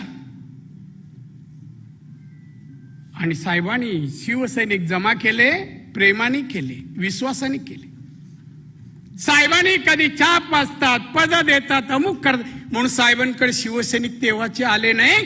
तर साहेब आमचे नेते आहेत, हे आमच्यासाठी काम करतात, त्यागातून करतायत, जीवाची पर्वा न करतात. ही भावना प्रत्येक शिवसैनिकाच्या मनात होती. आम्ही शिवसैनिक झालो पदासाठी नाही, की शिवसेनेत मराठी माणसाला, हिंदुत्वाला न्याय मिळणार, ही शिवसेना आहे म्हणून तेव्हा शिवसैनिक झालो. आम्ही मुख्यमंत्री होऊ, आम्ही मंत्री होऊ, नगरसेवक होऊ, बीएसटी चेअरमन म्हणून झालेलो नव्हतं. आम्हाला माहिती नव्हती ही पद. शाखा प्रमुख हे माहित नव्हतं. शिवसैनिक आणि तो पण मान्य बाळासाहेब ठाकरे यांचा एवढंच माहिती होतं, एवढंच माहित. काही शिवसेना शिकवत आहेत. 1, 2 ना 39 वर्ष जवळ होतो मी, जवळ होतो. 7:30 नंतर मातोश्रीचा टाइम माझा होता, विदाऊट अपॉइंटमेंट. किती जणांचा होता मला माहित नाही, किती माहित नाही.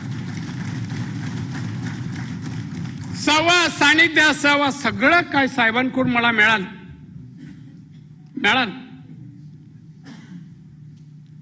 आणि ते मिळाल्यामुळेच अनेक पद मागितले नाही. डाके साहेब नाही आहेत चुनाबुट्टी. मला बोलवलं त्यांच्या घरी दसऱ्या मेळाव्यानंतर. मला सांगितलं तुला शाखा प्रमुख व्हायला सांगितले साहेबांनी. मी तेव्हा इन्कम टॅक्स मी नोकरी होतो. मी म्हणलं नको साहेब माझी नोकरी जाईल. तुला साहेबांनी सांगितलं हे पत्र घे आणि सुरू कर. तर बोललो साहेबांचा आदेश आहे. डाके साहेबांनी नमस्कार केला. बोललो डाके साहेब आता पहा तुम्ही शाखा प्रमुख पद. 92-93च्या दंगलीनंतर कोणी व्हायला तयार नव्हतं तेव्हा माझ्या हातात दिलं. मला कुठे जिथे जिथे साहेबांनी पाठवलं मी नाही नाही म्हणालो. मला बोलले तुला गडचिरोलीत जायला गेसम प्रभू. गेलो. नंतर जम्मू मला जायला सांगितलं. मी बोललो नाही जाणार.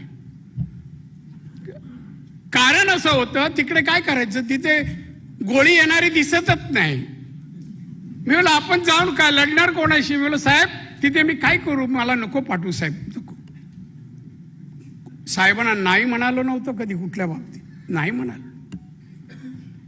मला दीर्घकाळ बोलता येणार नाही साहेबांबद्दल. जेव्हा जेव्हा बोलले आजही पत्रकार विचारतात. आज मला 2-3 ठिकाणी आढळून मी बोललो नाही. आज 4था कार्यक्रम आहे माझा. साहेबांनी काय नाही दिलं. किती पदं दिली मला. हे 10वं पद आहे. हे बीजेपीतून मिळालं 10वं पद आहे. मुख्यमंत्री केलं. साक्षीदार राज ठाकरे आहेत. स्मिता वहिनी पण आहेत. अनेक नेत्यांना डावललं. आणि तेव्हा नारायण राणेला मुख्यमंत्री करण्याचं धाडस बाळासाहेब ठाकरेच तेव्हा करू शकत होते. दुसरं नेता नाही. नाही बाकीचे मध्ये येणारे मांजरी सारखेच होते. मध्ये येणार आजही ते येत आहेत. मी मांजरीची दखल घेत नाही. डुप्लिकेट वाघांची पण घेत नाही घेत. बाळासाहेब माणूस म्हणून माणुसकी म्हणून त्यांची तुलना नाही होऊ शकत. एक वाक्य आमच्या अजितदादा काय आमच्या ताई बोलल्या. साहेबांची बरोबरी नेता म्हणून माणूस म्हणून या देशात दुसरा माणूस नाही पाहिला. मी नाही पाहिला. काय साहेबांकडे पद होतं हो. मंत्री होते का. कोणतं पद हो. केंद्रात होतं का राज्यात होतं का. काय होतं. काही नव्हतं पद. देशातले पंतप्रधान पण यायचे. मोठमोठे नेते पण यायचे. सगळेच भेटायचे. सगळेच प्रेम करायचे. सगळेच कौतुक करायचे. सत्ता नसताना एवढं कौतुक एवढा मान सन्मान मिळणारा व्यक्ती ते पण एकमेव बाळासाहेब ठाकरे. दुसरं नेतृत्व नाही. दुसरं नाही. कोकणातून येताना वाटलं नव्हतं एवढं काय या मुंबईतून मिळेल. नगरसेवक शाखा प्रमुख नगरसेवक बीएसटी चेअरमन आमदार मंत्री मुख्यमंत्री विरोधी पक्ष नेता परत आमदार एवढी पदं साहेबांनी दिली. आणि ही पदं दिल्यानंतर जेव्हा जेव्हा मी जायचो तर साहेबांचं त्यावेळेला कौतुकच ऐकायला मिळायचं. कौतुक असा नशिबवान शिवसैनिक मी कमी होतो. मी काही निर्णय शेवटी घेतला. त्यांना दुःखही दिलं. शेवटी मी शिवसेना सोडली तेव्हा 2005 साली. त्याला कारण होतं. मी समजावलं त्याला. तरी दुसऱ्याशी फोन केला. असा नेता कोण करत नाही. फोन केला. नारायण उठलास. मी हो सर. चिडू नकोस. विचार कर परत ये. मला बोलवलं नाही. उत्तर देऊ शकलो नाही. ठीक आहे बोलले आणि फोन ठेवला. साहेबांनी काय नाही दिलं. हा नारायण राणे उभा आहे ना. केंद्रीय मंत्री नाव पुकारलं. याचं पण श्रेय माननीय बाळासाहेब ठाकरेच आहे. नाही ठाकरेच. आज जो काय मी आहे नारायण राणे जतन घडण घडवली. अमुक कुठून आलो. औरंगाबादून आलो. नागपूर आलो. का बोलवायचे. तुझं भाषण मी ऐकलं. मी मग साहेब चुकलं काय. चुकलं नाही. फार फास्ट बोलतोय. सावकाश बोलत जा. किती सिरियस बोलतोस. एकतरी कोपरकळी मार. असं मार्गदर्शन करायची. प्रत्येक क्षणाला दौऱ्यावर निघालो जाताना आम्ही सांगून जायचो कोकणात. साहेब मी कोकणात चाललो. कोण ड्रायव्हर आहे बोलव त्याला. तू झोपलास. तू जेवलास. ड्रायव्हरला विचारायचे. नारायण जेवलास काय. हो. पुढे दे थांब झोप आणि मग पुढे जा. आमच्या आई वडिलांनी नाही सांगितलं होय. आई वडिलांनी पण एवढी काळजी नाही घेतली तेवढी बाळासाहेबांनी घेतली. आम्ही साहेबांसाठी वेडे का होतो तर आत्ताच्या नेत्यांनी थोडं आत्मपरिशोधन करावं. वेळ आम्हाला याचं होतं, साहेबांच्या प्रेमाचं होतं, साहेबांच्या विश्वासाचं होतं. आज एकनाथजी शिंदे, एक माझे तेव्हाचे शिवसेनेचे शेवटचे शिवसैनिक, यांनाही आठवत असतील माननीय बाळासाहेब. आणि म्हणून आम्ही वेडे होतो.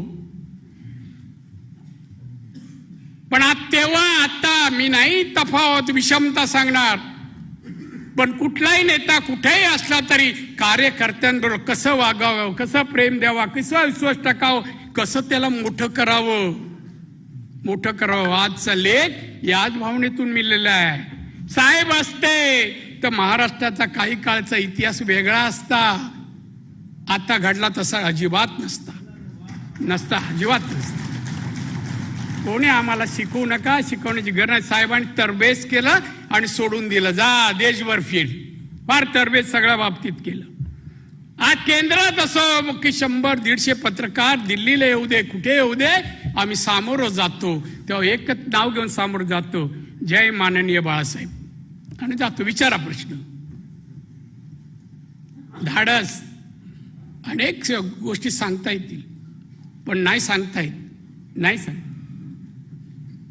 आणि म्हणून माननीय बाळासाहेबांचे तैलचित्र या विधानसभेच्या सभागृहात लागतंय.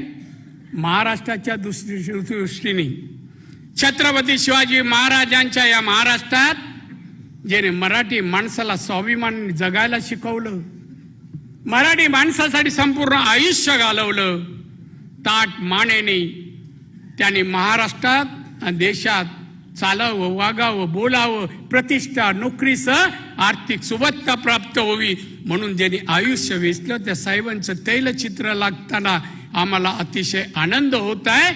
आणि असं वाटतं की साहेब आज प्रत्यक्षात तुम्ही हवे होते, तुमचं दर्शन हवं आहे. काही नको, तुम्ही पुष्कळ दिलं, फक्त तुमचं दर्शन हवं आहे. दर्शन. साहेब होते, साहेबांची बरोबरी कोणी नाही हो. कसली पद, काय पद आम्ही पाहिलेत. पहिलं पद पाहिलेत. अनेक अधिवेशनं शिवसेनेची झाली, अनेक बैठका झाल्या, लोणावळा, महाबळेश्वर सगळीच झाली. सगळीकडे मी सांगितलं, साहेब काही तरी शिवसेनेचं तेव्हा चुकताय. साहेब वडिलांसारखे होते अनेक जण म्हणतात, पण वडिलांसारखे साहेब होते, मुलासारखे किती जण वागले हा प्रश्न आहे. जवळून पाहिला बऱ्याचशा गोष्टींना, जवळून पाहिल्या. मानसिक त्रास या महाराष्ट्रातील शिवसैनिकांनी नाही दिला. कोणी दिला विचार करा. मी जायचो, बसायचो, साहेब म्हणे नारायण हा त्रास आहे, मानसिक त्रास होतोय. साहेबांनी जे सांगितलं ते मी इथे नाही सांगू शकत, कधी वेळ आली तर तेही सांगेन. आले, मला डिवचू नका. भुजबळ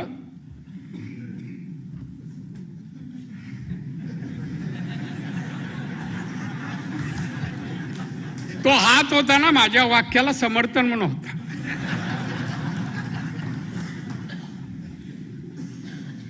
त्यामुळे उगाच कळ काढतायत. अरे आमच्यासारखे शिवसैनिक, एकनाथ शिंदे सारखे शिवसैनिक, असंख्य ज्वलंत विचाराचं आम्ही संसार नाही पाहिला. घरात मी मोठा होतो, माझ्या मागे माझी 5 भावंड आहे, काय होईल याचा विचार नाही केला. उद्या काय होईल आमचा याचा विचार नाही केला.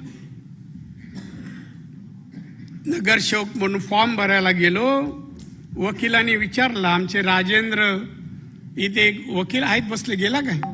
आहे. विचार फॉर्म भरा, केसेस किती आहेत? आज सांगितलं मंत्री, केंद्रीय मंत्री, आणि तेव्हा 32 केसेस होत्या. हे नारायण राणेने पैसे मिळवायला नाही केसेस केल्या. नारायण राणेने पैसे मिळवायला, काय मिळवण्यासाठी ह्या केसेसने आम्हाला काही कळत नव्हतं. त्यांना साहेबांविरुद्ध, शिवसेनेविरुद्ध कोण बोललं का अद्दल घडलीच समजा. आता काही बोला, काही करा, काही होत नाही. आहेत कोण? होणारे ते गेले, राहिलं कोण? असोत, वेळ जास्त होतोय. नाही मी थांबणार नाही हो.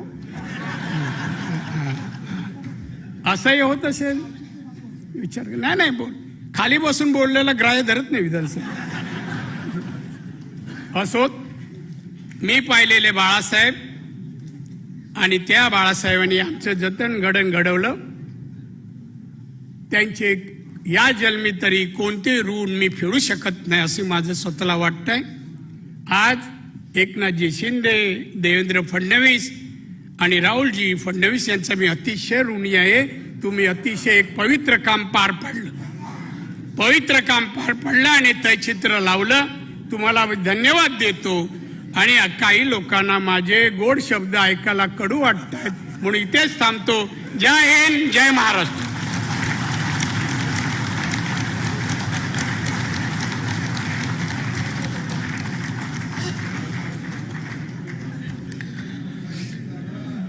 धन्यवाद माननीय केंद्रीय मंत्री नारायण राणे साहेब. आणि आता यानंतर ज्यांचं मनोगत ऐकण्यासाठी आपण सगळेच उत्सुक आहोत अशा माननीय श्री राजसाहेब ठाकरेंना मी विनंती करतो की त्यांनी आपलं मनोगत व्यक्त करावं.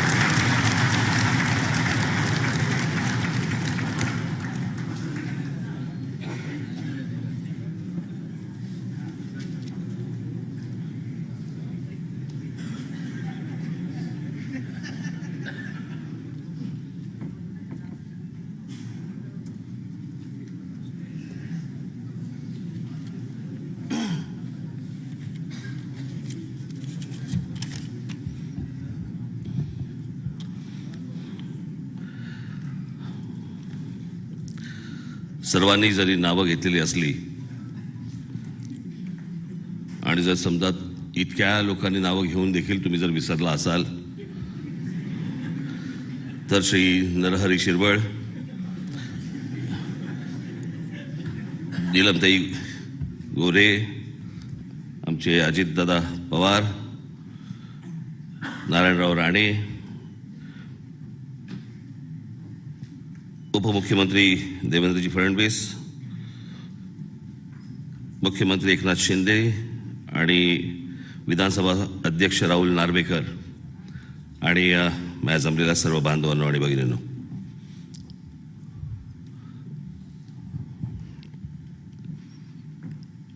मगासपासून कार्यक्रम पाहत असताना मला त्या परदेशी लोकांचं काय होत असेल मला प्रश्न पडला होता.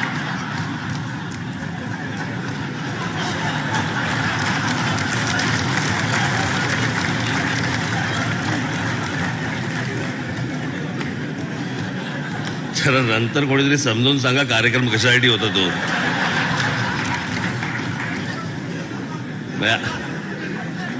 आपण जर जाऊन जर समजा तामिळनाडूच्या सभागृहात बसलो तर काय होईल आपलं, ते त्यांचं होत असेल आता.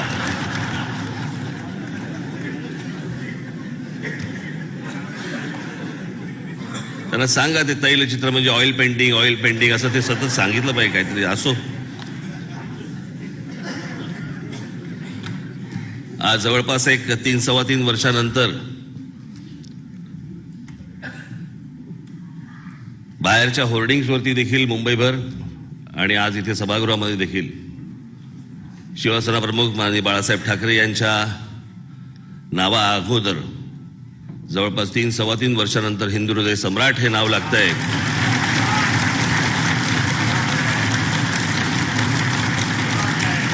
त्याबद्दल मी राहुल नार्वेकर तुमचं अभिनंदन करतो. आज इथे उपस्थित असलेले अनेक जण आणि उपस्थित नसलेले अनेक जण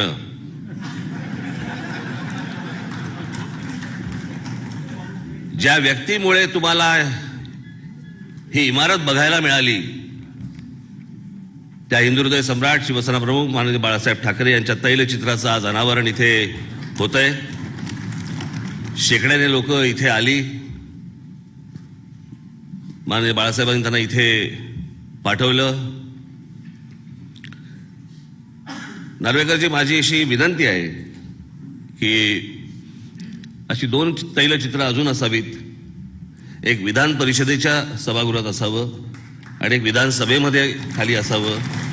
म्हणजे अनेकांना कळेल आपण कोणामुळे इथपर्यंत आलो.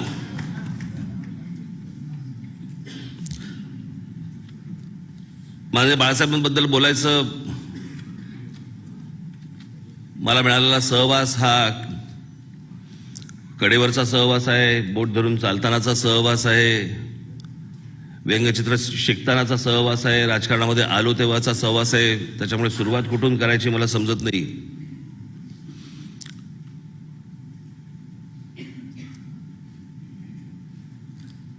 पण जेव्हापासून मी त्यांना पाहिलं, मी ज्यावेळेला अगदी शिशु वर्गात होतो त्यावेळेला मला माननीय बाळासाहेब स्वतः गाडी चालवत मला शाळेतनं न्यायला यायचे. एक घरातली व्यक्ती, एक शिवसेना प्रमुख म्हणून एक व्यक्ती, एक व्यंगचित्रकार म्हणून एक व्यक्ती, अशा विविध अंग ही मी एका माणसामध्ये पाहत होतो लहानपणापासून. मी मध्यंतरी मी म्हटलं होतं ना की वारसा हा वास्तूचा नसतो, हा विचारांचा असतो. जर माझ्याकडे काही आलं असेल, जर मी काही जपलं असेल, तर तो विचारांचा वारसा जपलाय.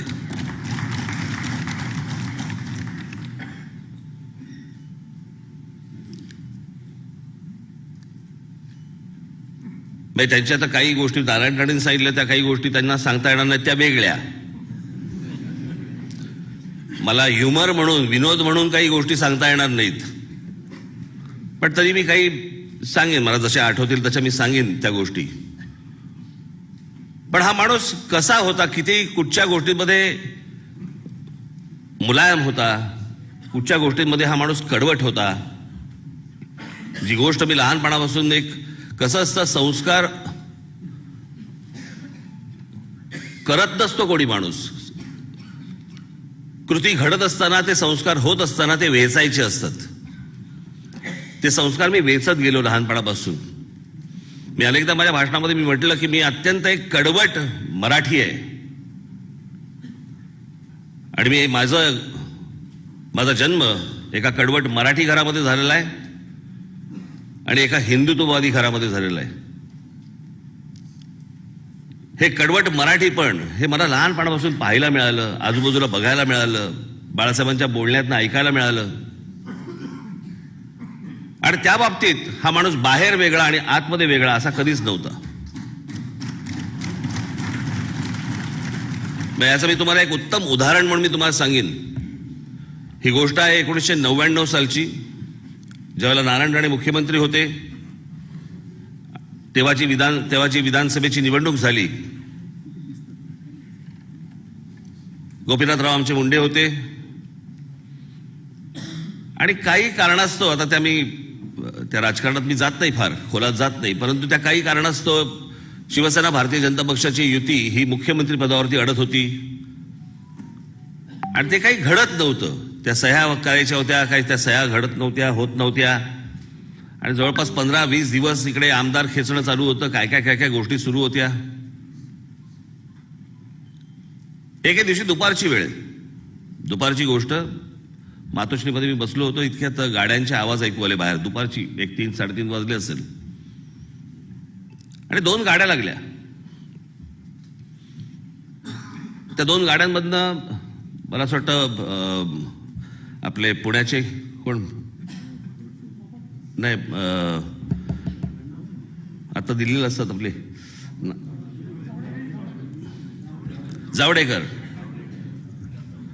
जावडेकर आणि अजून एक 2-4 जण भारतीय जनता पक्षाचे, शिवसेनेचे असे बाहेर त्या गाडीमधनं आले.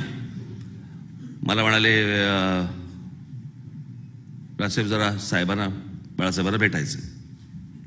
म्हटलं अहो ते झोपलेत. आता विचार करा मी काय म्हणतोय ते. इथे सगळं चालू आहे बाहेर, सरकार बनवणं. म्हटलं आता ते काही, म्हटलं ती त्यांची झोपायची वेळ, ते त्यावेळेला ते झोपणार. उठल्यावरती म्हटलं ते काय ते बोलतील. नाही पण अर्जंट आहे, अतिशय अर्जंट आहे. आज आपलं सरकार बसतंय, त्याच्यामुळे बाळासाहेबांना आत्ता अर्जंट भेटणं गरजेचं. म्हटलं अहो मी तुम्हाला सांगतो, तुम्हाला ते आत्ता येणार नाही, भेटणार नाही. मग एक निरोप तरी द्याल का त्यांना, आम्ही खाली थांबतो. म्हटलं निरोप देतो म्हटलं मी.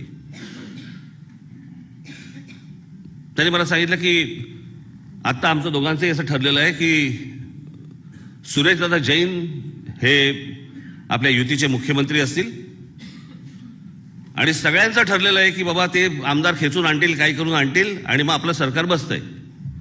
तर फक्त हे बाळासाहेबांच्या कानावरती घालायचं होतं. ठीक आहे म्हटलं. वरती गेलो, काळोख होता, शांतता होती. आम्ही अरे तुरेमध्ये बोलायचो, त्याच्यामुळे मी त्यांना उठवलं. म्हटलं ए काका उठ, काका उठ. पालते झोपले होते. जर थोडा मोठ्याने आवाज काढला. म्हटलं ए काका उठ. असे वळले. काय रे म्हटलं. नाही त्यात आमच्याकडे खाली जावडेकर वगैरे सगळेजण मंडळी सगळे आलेले आहेत आणि ते म्हणतात की आजच्या सरकार बसेल. कसं म्हटलं. ते म्हणतात की सुरेशदादा जैनना मुख्यमंत्री करायचं आणि बाकीचे सगळे ते आमदार निवडून आणतील. आजच्या संध्याकाळपर्यंतच आपलं सरकार बसेल. माझ्याकडे असं बघितलं त्यांनी. त्यांना जाऊन सांग महाराष्ट्राचा मुख्यमंत्री मराठीच बसेल, दुसरा कोणी बसणार नाही. वळले आणि झोपून गेले. महाराष्ट्राचा मुख्यमंत्री मराठीच बसेल, दुसरा कोणी बसणार नाही. मला त्या क्षणाला कळलं हा माणूस मराठी या गोष्टीसाठी ह्या माणसाने सत्तेवर लाथ मारली.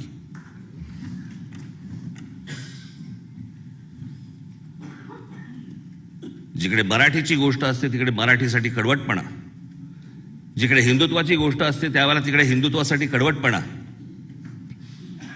मला तोही प्रसंग आठवते ज्यावेळेला मी तिथे समोर खालीच्या रूममध्ये बसलो होतो. दुपारचीच वेळ होती आणि त्यावेळेला बाबरी मशीद पडली होती. आणि बाबरी मशीद त्यावेळेला काय टेलिव्हिजनवरती काय यांच्यासारखं नव्हतं. पडली पडली पडली असं काहीच नव्हतं.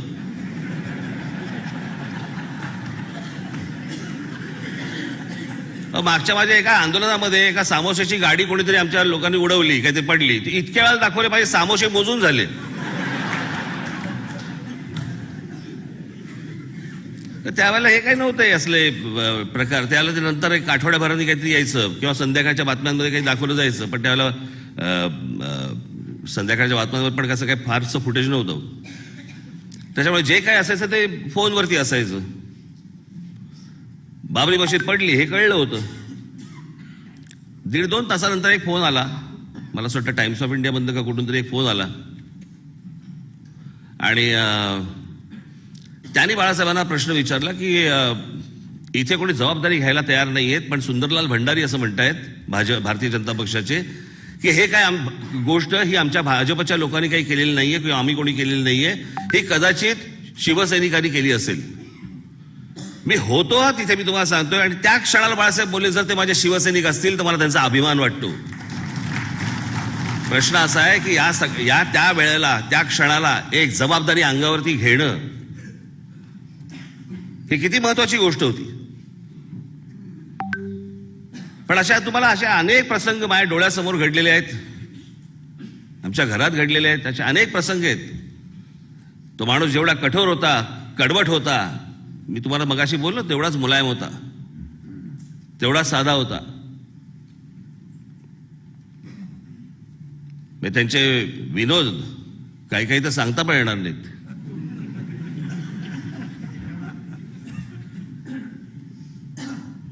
मला असं आठवतंय, मी लहान होतो. आमचे आजोबा जेव्हा गेले त्याच्यानंतर मला असं वाटतं एक 74-75 सालची गोष्ट असेल.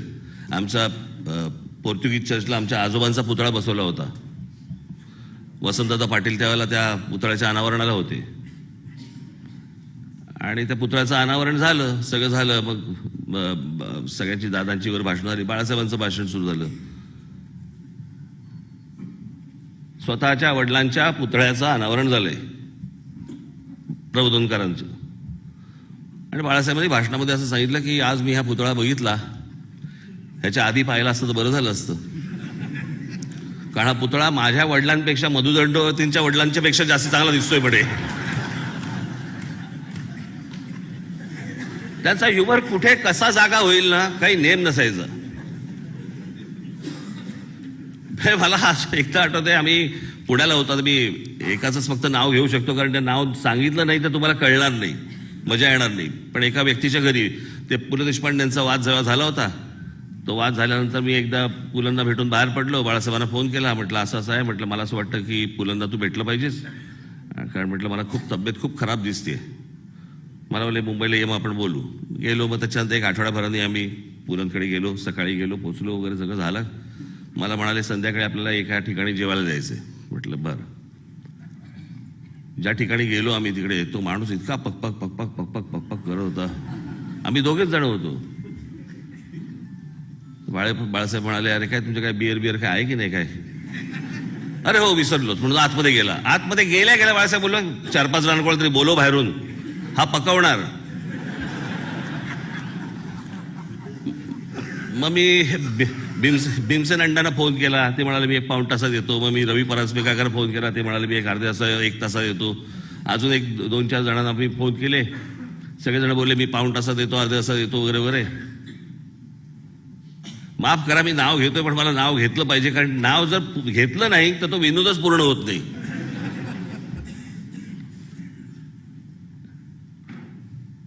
बीजी शिर्केंना फोन केला. बीजी शिर्के मोठे उद्योगपती, मला माहिती असतील. त्यांना फोन केला. ते समोरच राहायचे तिकडे. ते म्हणाले की 5 मिनिटात आलो. मग ते आणि त्यांचा मुलगा दोघेजण आले. बसले. मग सगळ्या चर्चा सुरू झाल्या. आणि बऱ्याचदा बाळासाहेबांचा असा विषय असा कुठेतरी यायचा. मग त्यांचं ते सकाळी त्यांना ते सुरू व्हायचं, सकाळी निघता येत नाही मला, मग मला ते टॉयलेटला जावं लागतं, आणि मग टॉयलेट असा सगळा विषय निघाला. त्याच्यावरती बीजी शिर्केंनी जरा सांगितलं की बाळासाहेब तुम्ही सकाळी रात्री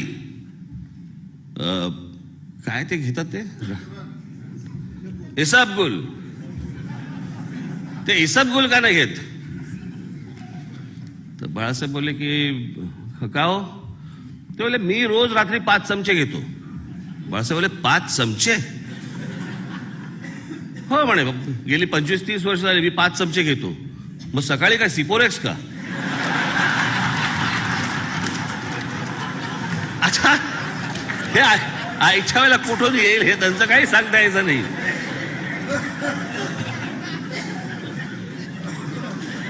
बरं, असे इतके अनेक प्रसंग आहेत की जे मला तुमच्याशी बोलता पण येणार नाही जाहीररित्या.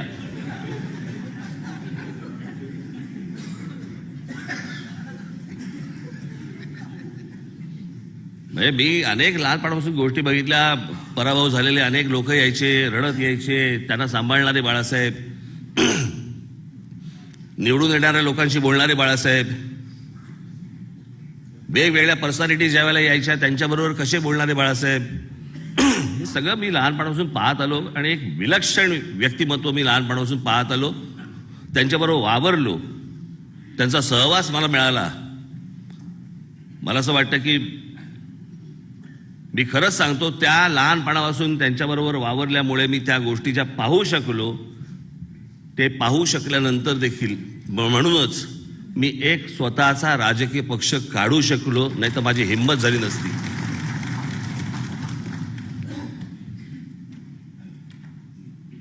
त्याच्यामुळे यश आलं तरी हुरळून जात नाही, पराभव झालं तरी खचून जात नाही. या सगळ्या का?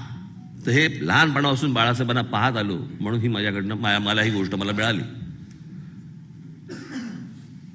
याच बाळासाहेबांवरती मी फोटोबायोग्राफी, त्यांची पुस्तक त्यांचं मी प्रकाशित केलं होतं. बाहेर लागलेले फोटो बरेचसे त्यातलेच आहेत. ते पुस्तक देखील मी काढताना, निर्माण करताना मी जवळपास एक 17-18 हजार फोटो पाहिले होते. आणि त्यातले जवळपास फक्त 700-800 फोटो मी निवडले त्या पुस्तकामध्ये. आणि सगळा आलेख बाळासाहेबांचा मला असं वाटतं की त्याच्यामध्ये आलेला आहे, आणलेला आहे. आणि हेच मी जे लहानपणापासून पाहत आलो, बघत आलो, हेच मला असं वाटतं माझ्यासाठी मी मनापासून तेव्हा बाळासाहेब होते, पण मी आज ही गोष्ट बोलू शकतो की तीच माझी श्रद्धांजली. आज माननीय बाळासाहेबांचं तैलचित्र इथे लागतंय, या विधान भवनात लागतंय. या विधान भवनामध्ये त्यांनी इतके त्यांचे शिलेदार ज्या पाठवले, त्या बाळासाहेबांचं तैलचित्र आज इथे लागतंय. त्याबद्दल मी नार्वेकर आणि त्यांच्या सर्व सहकाऱ्यांचं, मुख्यमंत्री उपमुख्यमंत्र्यांचं मी अभिनंदन करतो, आभार मानतो आणि आपणा सर्वांची मी रजा घेतो. धन्यवाद. जय हिंद, जय महाराष्ट्र.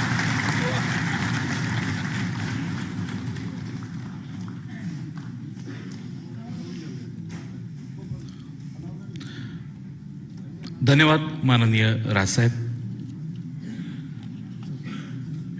नार्वेकर साहेबांचं नंतर हे आता अनावरण घ्यायचं.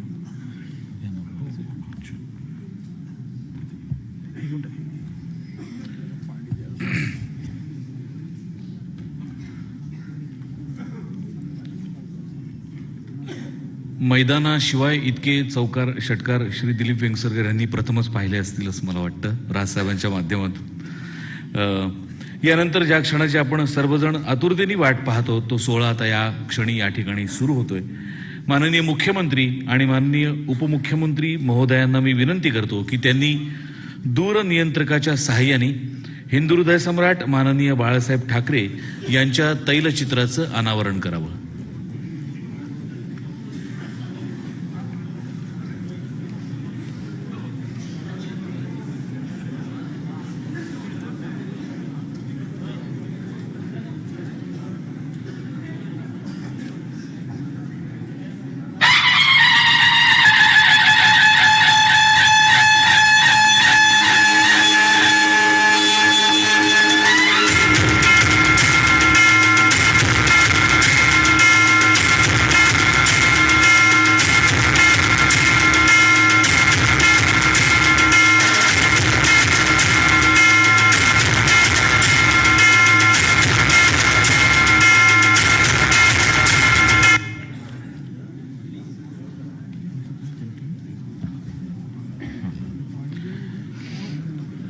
धन्यवाद.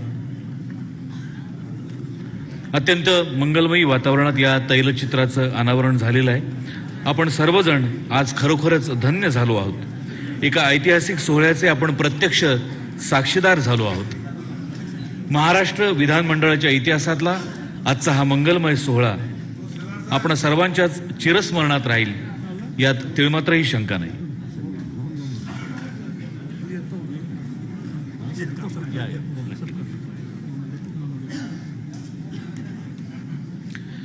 ज्या चित्रकारांनी अतिशय मेहनतीने हिंदू हृदय सम्राट माननीय बाळासाहेब ठाकरे यांचं तैलचित्र आपल्या प्रतिभेने कुंचला आणि रंगाच्या सहाय्याने साकारलं त्या चित्रकारांचा माननीय मुख्यमंत्री आणि माननीय उपमुख्यमंत्री महोदय यांनी सत्कार करावा अशी मी विनंती करतो. चित्रकार श्री किशोर नादावडेकर यांनी कृपया व्यासपीठावर यावं.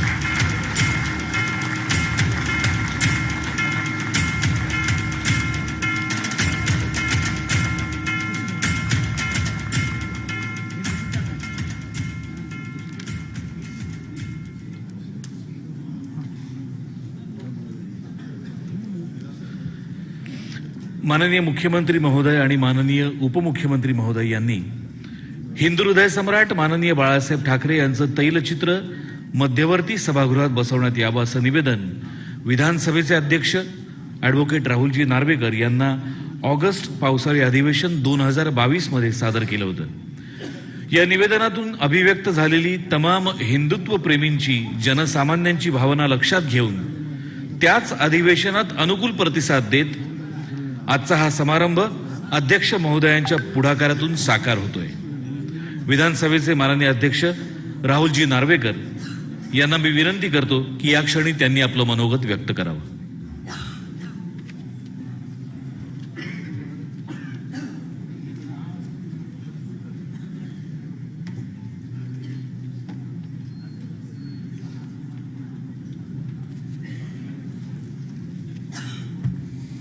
नमस्कार.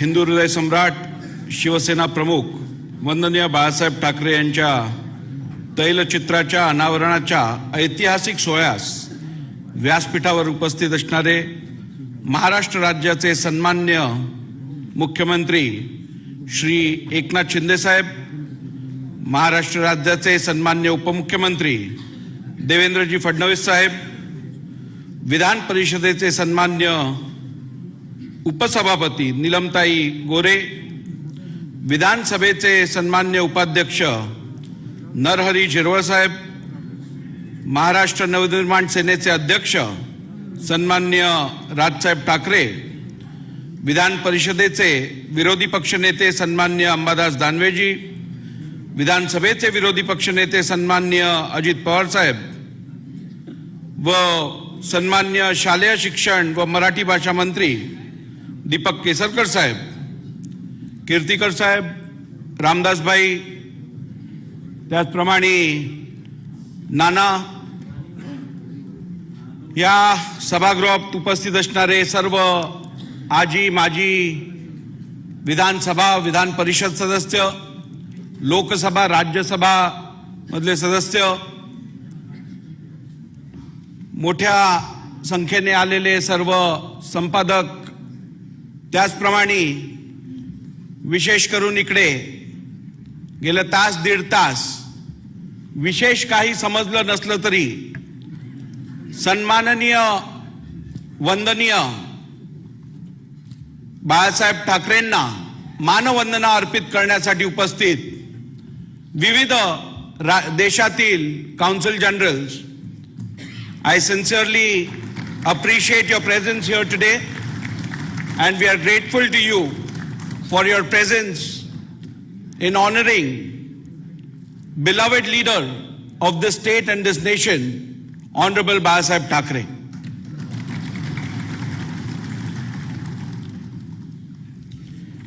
खरं तर महाराष्ट्र विधिमंडळातील मध्यवर्ती सभागृहात आज या ऐतिहासिक क्षणाचे साक्षीदार म्हणून उपस्थित असलेल्या सर्वांचे स्वागत करताना मला अत्यंत आनंद होत आहे. वंदनीय बाळासाहेब ठाकरे यांच्या तैलचित्राचे अनावरण आत्ताच पार पडले आहे. आज इकडे सांगताना मला अत्यंत अभिमान वाटतो की आज या व्यासपीठावर उभं राहून आपल्या सर्वांना संबोधित मी जेव्हा करत आहे तो हा क्षण माझ्या जीवनात आला आहे तो वंदनीय बाळासाहेब ठाकरेंमुळे. सुमारे 2 दशक या महान नेत्यांच्या नेतृत्वाखाली, त्यांच्या छत्रछायेखाली समाजकारण राजकारण करण्याची संधी मला प्राप्त झाली. त्यांनी 80% समाजकारण 20% राजकारण हे बाळकडू माझ्यासारख्या कार्यकर्त्यांच्या हृदयात पेरले आणि माझ्यासारख्या धडपडणाऱ्या तरुण कार्यकर्त्याला आपले विचार हे राष्ट्रीय पातळीवरती मांडण्याची संधी दिली. म्हणूनच मला वाटतं आज मी स्वतःला या व्यासपीठावर उपस्थित बघतो. वंदनीय बाळासाहेबांबद्दल या आधी पण अनेक मान्यवरांनी त्यांचे अनुभव आपल्या समोर व्यक्त केले. यानंतरही सन्मान्य मुख्यमंत्री, सन्मान्य उपमुख्यमंत्री आपलं मनोगत व्यक्त करणार आहेत. मला बोलायचं खूप काही होतं पण वेळेची मर्यादा आहे. आपला कार्यक्रम जवळजवळ 1-1.25 तास आता जास्त पुढे ढकलला गेला आहे. त्यामुळे विशेष काही बोलणार नाही पण एवढंच सांगतो की आज बाळासाहेब होते म्हणूनच हा महाराष्ट्र या स्थितीत आपल्याला दिसत आहे. हा महाराष्ट्र अखंड राहिला आहे आणि या महाराष्ट्राची प्रगती जी दिवसेंदिवस होत आहे ती सन्मान्य वंदनीय बाळासाहेबांच्या विचारातनच होत आहे असं सांगताना मला अत्यंत आनंद वाटतो. बाळासाहेबांबद्दल टीकाकार अनेक वेळा असं म्हणायचे की बाळासाहेबांची कार्यपद्धती अथवा बाळासाहेबांची आयडिओलॉजी ही नॉन डेमोक्रॅटिक आहे, नॉन सेक्युलर आहे. पण जे असं म्हणायचे त्यांना कधी बाळासाहेब समजलेच नाही असं मी आज सांगू इच्छितो. संपूर्ण अधिकार आपल्या हातात असतानाही, संपूर्ण ताकद आपल्या हातात असतानाही साधं महापौर पद किंवा मुख्यमंत्री पद हे कधी त्यांनी स्वतःसाठी किंवा आपल्या परिवारासाठी ठेवलं नाही, तर सामान्यातल्या सामान्य शिवसैनिकावर विश्वास ठेवून हे पद शिवसैनिकांना सातत्याने दिलं. आपण याच्यापेक्षा डेमोक्रॅटिक वागणं कुठे बघितलंय हे मी त्या सर्वांना विचारू इच्छितो. त्याचप्रमाणे आपण अनेक वेळा ह्याच टीकाकारांनी अशी टीका केली की बाळासाहेब हे नॉन सेक्युलर आहेत. मी आपल्याला सांगू इच्छितो, बाळासाहेबांनी एवढा सेक्युलर नेता कदाचितच दिसून येईल. बाळासाहेबांचा हा विचार होता, जे हिंदुस्थानात राहतात त्यांनी हिंदुस्थानात राहून बाहेरच्या देशाची स्तुती करणं, हिंदुस्थानाच्या इंटरेस्टच्या विरोधात वागणं हे कदापि त्यांना मान्य नव्हतं. बाळासाहेबांनी नेहमीच हे सांगितलं की एखाद्या विशिष्ट समूहासाठी काही करण्यासाठी, त्यांना आपुलकी दाखवण्यासाठी, आपल्याकडे आकर्षित करण्यासाठी जर का आपण बहुसंख्य समाजाच्या भावना दुखवणार असाल, त्यांचा हक्क मारणार असाल, तर निश्चितपणे मी या विचाराच्या विरोधात राहीन. परंतु त्यांनी कधीच कुठच्याही धर्माविषयी, कुठच्याही समाजाविषयी दुजाभाव केला नाही, कुठच्याही व्यक्तीस अपमानित केलं नाही आणि निश्चितपणे यातून त्यांच्यामधला सेक्युलर गुण आपल्याला दिसून येतो. बांधवांनो, आज इकडे उभं राहून या कार्यक्रमातून विधिमंडळामार्फत, तुमच्या सर्वांमार्फत, महाराष्ट्रामार्फत या तैलचित्राचं अनावरण करून आपण एक छोटीशी मानवंदना या थोर नेत्यांना अर्पित करत आहोत. याबद्दल हा क्षण माझ्या राजकीय आणि सामाजिक जीवनातला सर्वात मोठा क्षण आहे असं मी आपल्या सर्वांना सांगू इच्छितो. आज इकडे अनेक काही बोलायचं होतं, परंतु वेळेची मर्यादा ओळखून मी एवढंच सांगू इच्छितो की आज हा क्षण वास्तव्यात आणण्यासाठी मी सन्मान्य मुख्यमंत्री एकनाथजी शिंदे, सन्मान्य उपमुख्यमंत्री देवेंद्रजी फडणवीस यांचे मनापासून आभार व्यक्त करू इच्छितो. पावसाळी अधिवेशनात जुलै महिन्यात मला वाटतं शिंदे साहेब आपलं सरकार आपण स्थापन केलं आणि त्वरित अध्यक्षांकडे मला वाटतं पहिलं निवेदन आपण कुठचं केलं असेल तर देवेंद्रजी आणि शिंदे साहेब आपण सन्मान्य बाळासाहेबांचं तैलचित्र या सभागृहात लवकरात लवकर लावण्यात यावं असं निवेदन माझ्याकडे केलं. त्याबद्दल मी विधिमंडळातील सर्व सदस्य आणि अखंड महाराष्ट्रातले सर्व रहिवासी आपले अभिनंदन करू इच्छितात, आपले आभार मानू इच्छितात. आजच्या या कार्यक्रमासाठी माझं मनोगत पूर्ण करण्यापूर्वी मी इकडे शाहीर साबळे यांच्या 4 ओळी वाचून दाखवू इच्छितो, जे ह्या कार्यक्रमातून सन्मान्य वंदनीय हिंदू हृदय सम्राट बाळासाहेब ठाकरे यांना एक छोटीशी आपल्या सर्वांतर्फे आदरांजली आहे असं मी समजतो.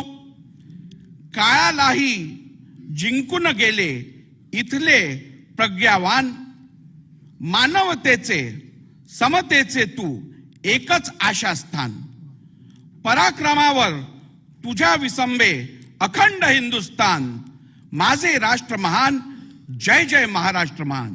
धन्यवाद. जय हिंद, जय महाराष्ट्र.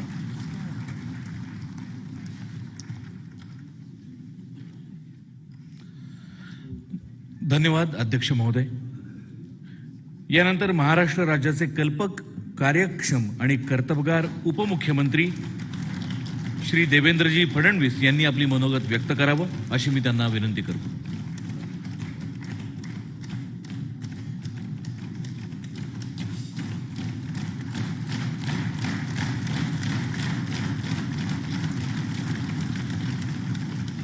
हिंदू हृदय सम्राट शिवसेना प्रमुख वंदनीय बाळासाहेब ठाकरे यांच्या जयंतीच्या निमित्ताने त्यांना अभिवादन करतो आणि आज त्याच जयंतीचं औचित्य साधून या ठिकाणी होणाऱ्या तैलचित्र अनावरण प्रसंगी मंचावर उपस्थित महाराष्ट्राचे लोकप्रिय मुख्यमंत्री आदरणीय एकनाथ शिंदेजी, विधानसभेचे अध्यक्ष ॲडव्होकेट राहुल नार्वेकरजी, केंद्रीय मंत्री नारायणराव राणेजी, मंचावर उपस्थित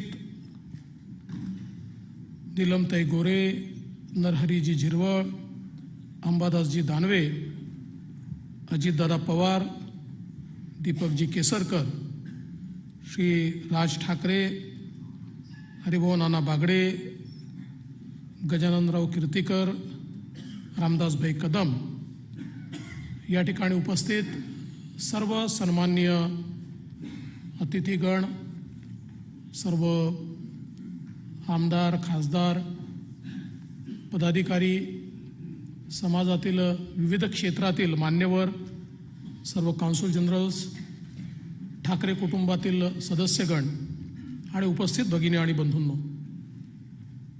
मी राहुल नार्वेकरजी यांचे अतिशय मनापासून आभार मानतो की माननीय मुख्यमंत्र्यांनी आणि मी त्यांना विनंती केली होती की या मध्यवर्ती सभागृहामध्ये श्रद्धेय बाळासाहेबांचं तैलचित्र असलं पाहिजे आणि त्यांनी तात्काळ ती विनंती मान्य तर केलीच, पण आजचा हा जो कार्यक्रम घडतोय या कार्यक्रमामागची सगळी संकल्पना, कल्पकता, याचं सगळं नियोजन हे ॲडव्होकेट राहुल नार्वेकर, विधानसभेचे अध्यक्ष, यांनी स्वतः केलं आणि अतिशय सुंदर अशा प्रकारची बाळासाहेबांच्या जीवनावरची जी चित्रफित आपण बघितली तीही त्यांच्याच संकल्पनेतून या ठिकाणी तयार झाली आणि म्हणून त्यांचं मनापासून मी अभिनंदन करतो. खरं तर बाळासाहेबांबद्दल बोलायचं झालं तर मुंबईतला जसा महासागर आहे त्या महासागरासारखे बाळासाहेब होते. प्रसंगी अतिशय शांत आणि जेव्हा आवश्यक असेल त्यावेळेस तुफानापेक्षा देखील प्रचंड अशा प्रकारचा संघर्ष करणारे, अतिशय अथांग अशा प्रकारचं व्यक्तिमत्व असलेले, अतिशय खोल अशा प्रकारचं व्यक्तिमत्व आणि विचार असलेले असे बाळासाहेब खऱ्या अर्थानं या महाराष्ट्राच्या आणि देशाच्या नेत्यांच्या मांडियाळीतले एक अतिशय आपलं वेगळेपण दाखवणारे अशा प्रकारचे नेते होते. खरं तर बाळासाहेबांचं तैलचित्र या ठिकाणी लागलंय, पण या सभागृहात येण्याचा मोह त्यांना कधीच झाला नाही. त्यांनी विचार केला असता तर ते येऊ शकले असते, ते मुख्यमंत्री होऊ शकले असते, पण या सभागृहात येण्याचा त्यांचा प्रसंग मात्र वेगळा आहे. या ठिकाणी ज्यावेळी माननीय भुजबळ साहेबांनी पक्ष बदलला आणि त्यानंतर त्यावेळी सामनामध्ये राज ठाकरेंनी एक कार्टून काढलं आणि ते त्यावेळच्या विधानसभेच्या अध्यक्षांचं होतं आणि म्हणून त्यावेळी R.R. पाटील साहेबांनी एक हक्कभंग आणला आणि त्या हक्कभंगाच्या निमित्ताने तो हक्कभंग समितीकडे गेला आणि मग समितीने असा निर्णय केला की कार्टून काढणारा कोणी असो, त्या ठिकाणी इतर चालवणारा कोणी असो, पण जे प्रबंध संपादक आहेत, मुख्य संपादक आहेत, त्यांना बोलवलं पाहिजे. आणि म्हणून बाळासाहेबांना त्या ठिकाणी समितीसमोर उपस्थित राहण्याचा आदेश हा विधानसभेने काढला. खरं तर बाळासाहेब हे एक पत्रकार होते, एक व्यंगचित्रकार होते आणि तत्वाने चालणारे होते. त्यामुळे त्यांच्यासमोर हा प्रश्न होता की एक पत्रकार म्हणून, एक संपादक म्हणून अभिव्यक्तीचं जे स्वातंत्र्य आहे त्या स्वातंत्र्याचा या ठिकाणी अंगीकार करावा, पुढाकार करावा की लोकशाहीने जी मूल्य दिली आहेत त्या मूल्यानुसार ज्या काही सभागृहाच्या समित्या आहेत त्या समितीसमोर आपण जावं. पण लोकशाहीवर विश्वास असल्यामुळेच बाळासाहेबांनी निर्णय केला की इतर कोणी नाही, मी स्वतः जाईल आणि ते त्या हक्कभंग समितीपुढे गेले. एकदा नव्हे 4 वेळा त्या हक्कभंग समितीपुढे बाळासाहेब गेले आणि तिथेही त्यांची जी विनोद बुद्धी होती ती नेहमी अशीच चालू असायची. त्या समितीसमोर अर्थातच बाळासाहेबांचा आदर सगळ्यांना होता, त्यामुळे कोणी त्यांना चहा घ्या म्हणायचं, कोणीतरी त्यांच्यासमोर गोड ठेवलं तर एक जण म्हणाला की बाळासाहेब पण गोड चालतं का तुम्हाला, तुम्ही गोड खाता का? बाळासाहेब म्हणाले मी पैसे सोडून सगळं खातो.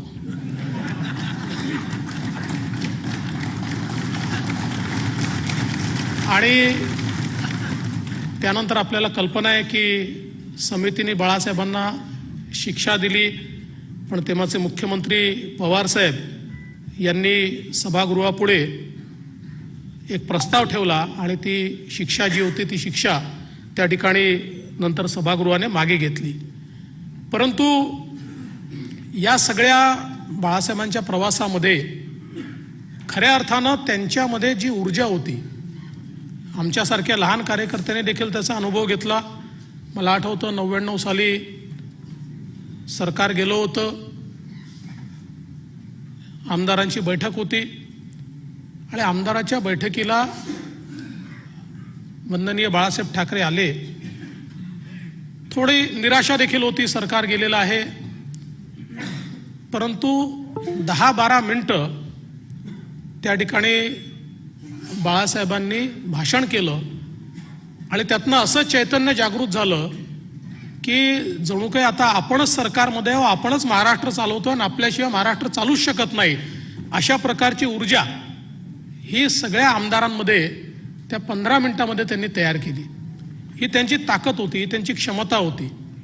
व्यक्तीला त्यांना ओळखता येत होतं आणि खऱ्या अर्थानं ज्याचा उल्लेख झाला की व्यक्ती मोठा कधी होतो, ज्यावेळी त्याच्यामध्ये दिलदारपणा असतो.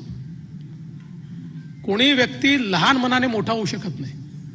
मोठं होण्याकरता मनाचा मोठेपणा लागतो आणि तो मनाचा मोठेपणा बाळासाहेबांचा हा त्यांच्या सोबतच्यांनी तर अनुभवलाच, पण त्यांच्या विरोधकांनी देखील तो मनाचा मोठेपणा अनेक वेळा अनुभवला. आणि म्हणूनच समाजातल्या सर्व स्तरांमध्ये बाळासाहेबांबद्दल एक आत्मीयता आणि आपुलकी आपल्याला पाहायला मिळाली. एका इंटरव्ह्यूमध्ये त्यांनी स्पष्टपणे सांगितलं, I am a mad Hindu.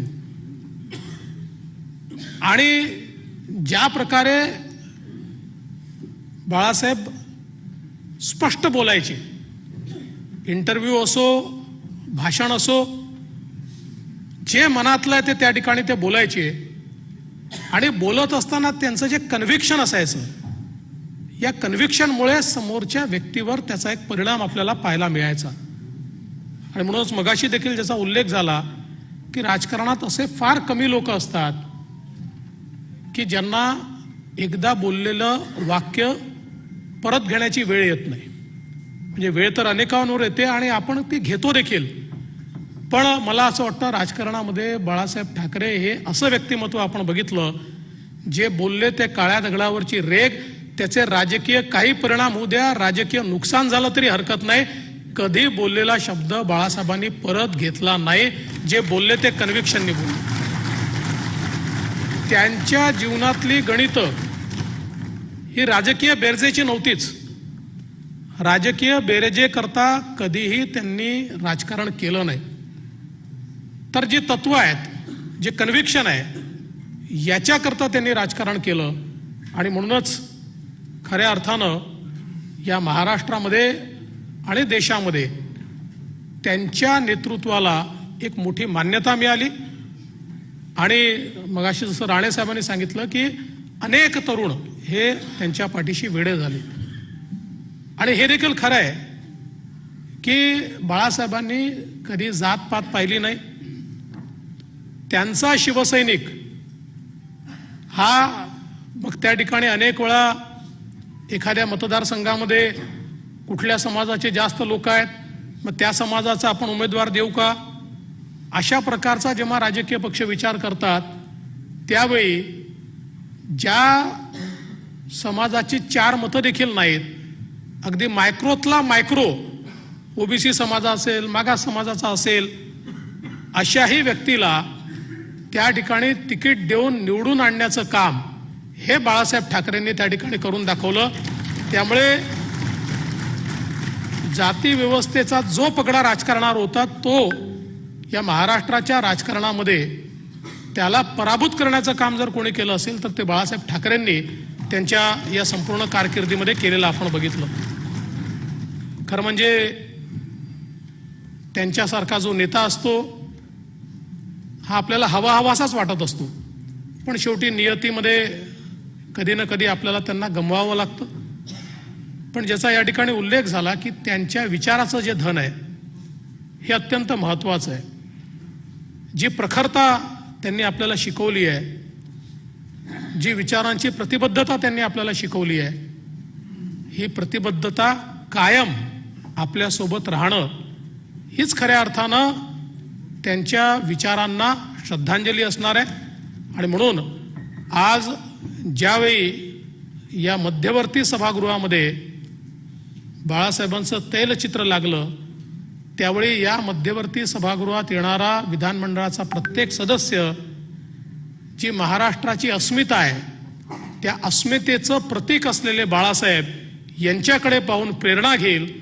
आणि विश्वास मला आहे की या महाराष्ट्राच्या भल्याकरता, मराठी माणसाच्या भल्याकरता आणि या देशामध्ये हिंदुत्वाचा हुंकार टिकला पाहिजे याकरता निश्चितपणे प्रत्येक व्यक्ती प्रेरणा घेईल हा विश्वास या निमित्ताने मी व्यक्त करतो. पुन्हा एकदा वंदनीय बाळासाहेबांना आदरांजली अर्पित करतो.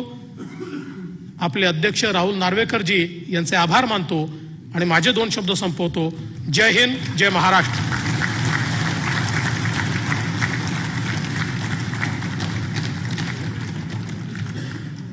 धन्यवाद माननीय उपमुख्यमंत्री श्री देवेंद्रजी फडणवीस साहेब.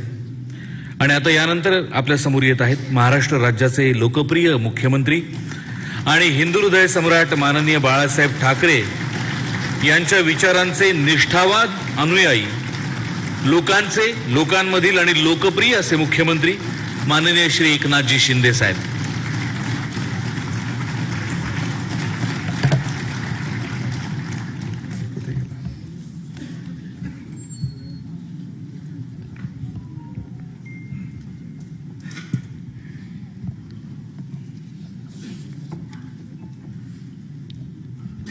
हिंदू हृदय सम्राट, शिवसेना प्रमुख बाळासाहेब ठाकरे यांच्या तैलचित्राचं आज अनावरण झालेलं आहे. या अतिशय आपल्या सगळ्यांच्याच दृष्टीने अतिशय महत्त्वाचा आणि हा आनंदाचा दिवस, आनंदाचा क्षण.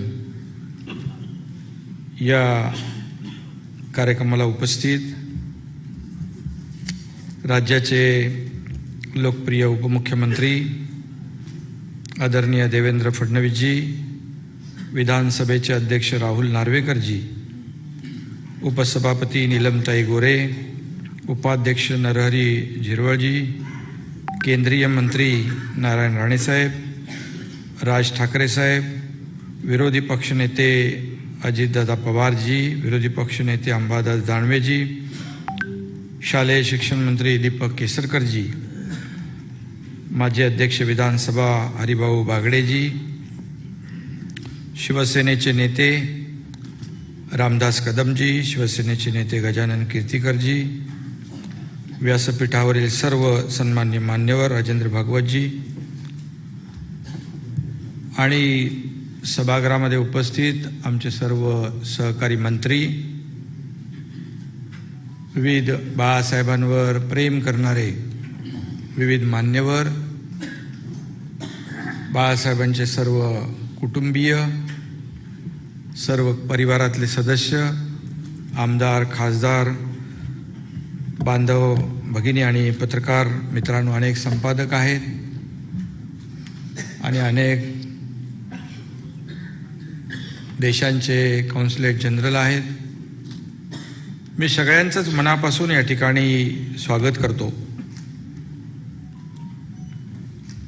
खरं म्हणजे सगळ्यांची भाषणं झालेली आहेत. आता सगळ्यांनी चौकार षटकार लावले तर माझी पंचायत झाली आहे.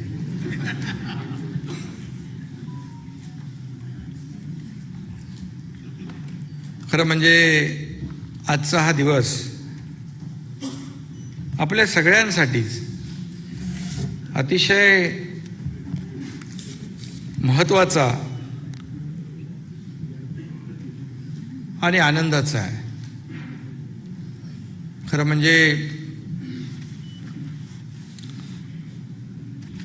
आदरणीय बाळासाहेबांवर प्रेम करणाऱ्या,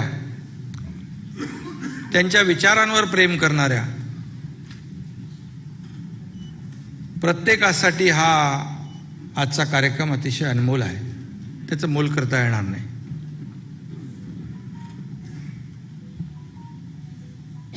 आणि म्हणून मी सुरुवातीलाच बाळासाहेबांना अतिशय नम्रपणे त्यांच्या चरणी कोटी कोटी वंदन करतो, त्यांना विनम्र अभिवादन करतो. आणि विशेष म्हणजे मी खास करून विधानसभेचे अध्यक्ष राहुल नार्वेकरजींना मनापासून धन्यवाद देतो, त्यांचं अभिनंदन करतो.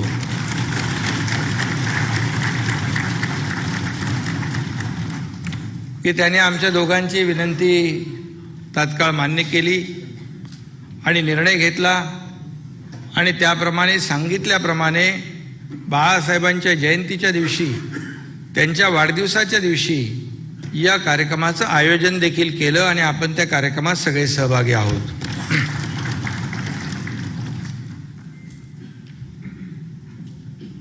शिवसेना प्रमुखांमुळे माझ्यासारखे असंख्य सर्वसामान्य शिवसैनिक आज या विधानसभेपर्यंत पोहोचू शकले, लोकसभेपर्यंत पोहोचू शकले. व्यासपीठावरील अनेक जण आहेत, समोरही अनेक जण बसलेले आहेत. खरं म्हणजे ज्यांना पाहत, ज्यांच्या विचारांनी माझ्यासारखे कार्यकर्ते प्रभावित झाले, अगदी वयाच्या 16व्या वर्षापासून, आणि त्यांचा जो पगडा विचारांचा आणि प्रभाव, त्यांची भाषणं ऐकत, त्यांना पाहत, त्यांच्यासोबत काम करत, त्यांनी दिलेले आदेश पाळत, या ठिकाणी आम्ही इथपर्यंत पोहोचलो. आणि बाळासाहेबांच्या विचारांचं सरकार देखील आपण स्थापन केलं. सरकार देखील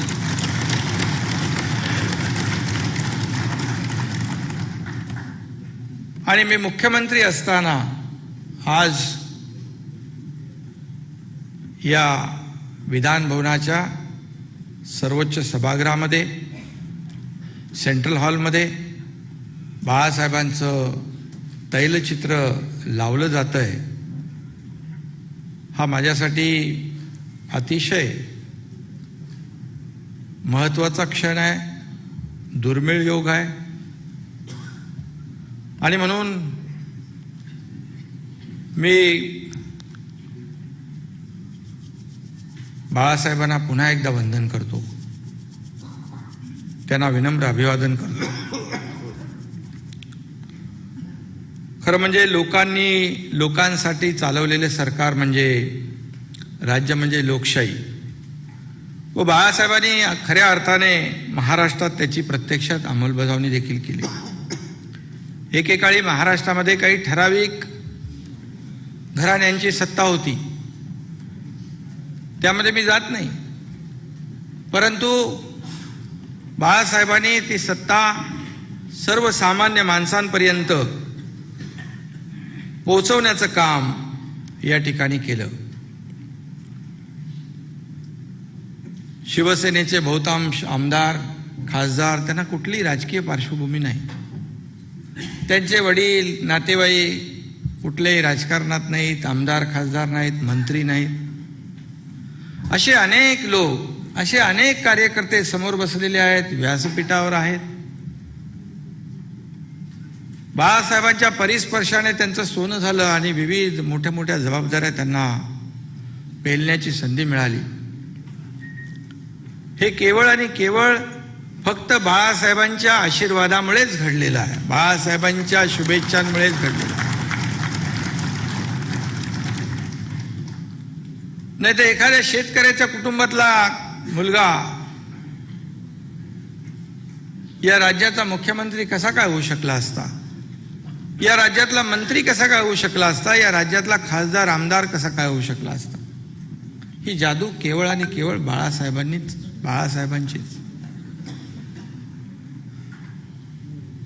बाळासाहेबांचे विचार ऐकताना एक अंगावर किंवा भाऊ जे आहेत अतिशय म्हणजे ताकद येते, ऊर्जा येते त्यांच्या विचारांनी. आणि प्रत्येकाला प्रेरणा मिळते, स्फूर्ती मिळते आणि अन्यायाच्या विरुद्ध लढण्याचं बळ मिळतं. जिथे अन्याय होतो तिथे पेटून उठा, अन्याय सहन करू नका, अन्यायाविरुद्ध लढा, ही बाळासाहेबांची शिकवण. आणि म्हणून आज त्यांच्याबद्दल बोलताना अतिशय कंठही दाटून येतो, कारण त्यांचं योगदान, त्यांचे आशीर्वाद, त्यांच्या शुभेच्छा या सगळ्यात पाठीशी असल्यामुळे इथपर्यंतचा प्रवास झालेला आहे.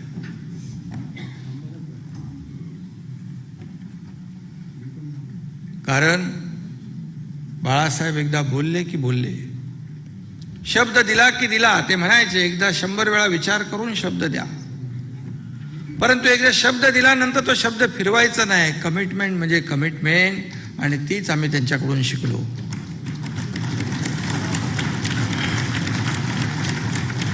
आणि अन्यायाविरुद्ध लढण्याची जिद्द आणि ताकद आणि जे धाडस करण्याची जी शिकवण त्यांनी दिली,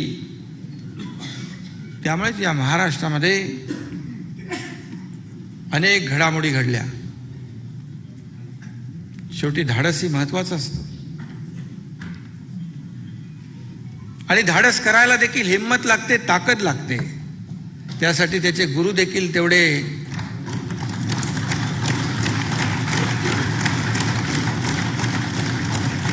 आणि बाळासाहेब आमचे कुटुंब प्रमुखही होते, गुरुस्थानीय होते.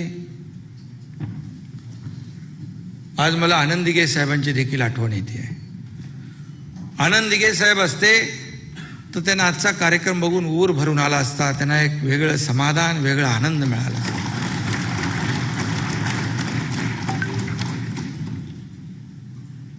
बाळासाहेबांनी आदेश द्यायचा आणि ठाण्यामध्ये, जिल्ह्यामध्ये त्याचं पालन व्हायचं. असं जे काही समीकरण आहे, ठाण्याने पहिली सत्ता दिली शिवसेनेला. ठाणे आणि शिवसेना हे जे काही नातं निर्माण झालं होतं ते काही औरच होतं, आगळं वेगळं होतं. साहेब जेव्हा ठाण्यात यायचे, दिघे साहेब गेल्यानंतर, तेव्हा अभिमानाने सांगायचे, हा एकनाथ शिंदे, हा आनंद दिघेच्या तालमीत तयार झालेला एकनाथ शिंदे आहे. आता मला ठाण्याची चिंता नाही. ते ऐकल्यानंतर ऊर भरून यायचा. एवढा प्रचंड विश्वास आणि एवढा मोठा हिमालय एवढा नेता आपल्या सगळ्यांना माहीत आहे की त्यावेळेस पाकिस्तान देखील कुठल्याही नेत्याला, राष्ट्रपती, प्रधानमंत्री यांना घाबरत नव्हता. फक्त एकाच नावाला घाबरत होता, ते नाव बाळासाहेब ठाकरे.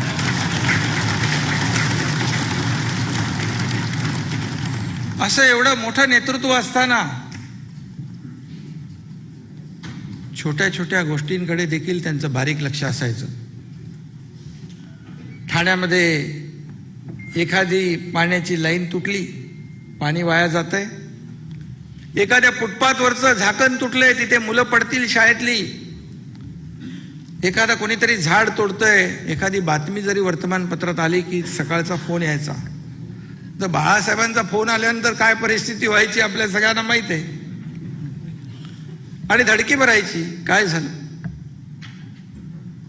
आणि काय चाललंय एकनाथ तुमच्या तिकडे ठाण्यामध्ये, ते झाडं कोण तोडतोय.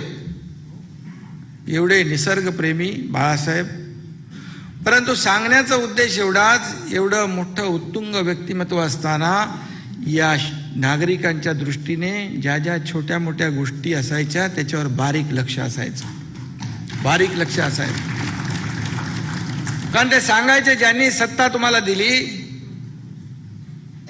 त्यांच्या तुमच्याकडून काही अपेक्षा आहेत, तुमच्याकडून वाकडं तिकडं वावगं वागता येणार नाही तुम्हाला. त्यांच्या अपेक्षा पूर्ण करण्याची जबाबदारी तुमची आहे. आणि म्हणून आपल्याला सगळ्यांना माहीत आहे मित्रांनो की ठाण्याची सत्ता गेले 25-30 वर्ष बाळासाहेबांच्या शिवसेनेकडे आहे.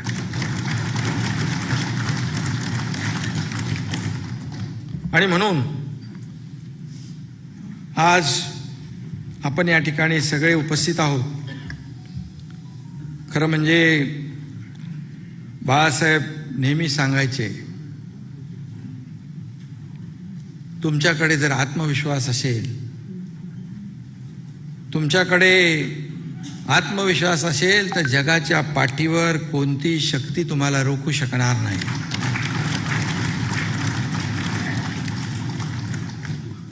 आपण सगळे त्याचा अनुभव घेतोय. आता मगाशी म्हटल्याप्रमाणे धाडस आणि आत्मविश्वास या दोन्ही आवश्यक गोष्टी आहेत, त्या आम्हाला बाळासाहेबांनीच दिल्या आहेत. आणि त्यांच्या विचारांना घेऊन आम्ही पुढे चाललोय, ते त्याचमुळे. अन्यायाच्या विरुद्ध लढण्याची ताकद आणि शिकवण बाळासाहेबांनी दिली. आणि त्यांचे सगळे विचार, त्यांची शिकवण मनामध्ये आम्ही साठवून ठेवलेली आहे. आणि त्यांचे विचार घेऊनच आपण पुढे जातोय. मला आठवतं एकदा बाळासाहेब म्हणाले, मी सूर्याचा भक्त आहे. सूर्य जेव्हा उगवतो तेव्हा आकाशामध्ये भगवा रंग निर्माण होतो आणि हा माझ्या हिंदुत्वाचा भगवा रंग आहे, असं बाळासाहेब म्हणतात. तो मला सगळीकडे पसरलेला पाहायचा आहे. हे बाळासाहेबांचं वक्तव्य होतं, हे बाळासाहेबांचे विचार होते.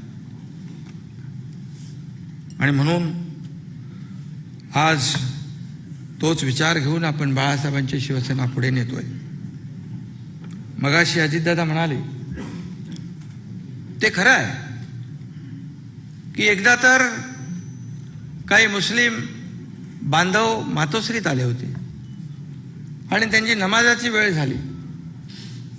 बाळासाहेबांनी त्यांना नमाज पढायला जागा दिली. हा एक विषय आहे.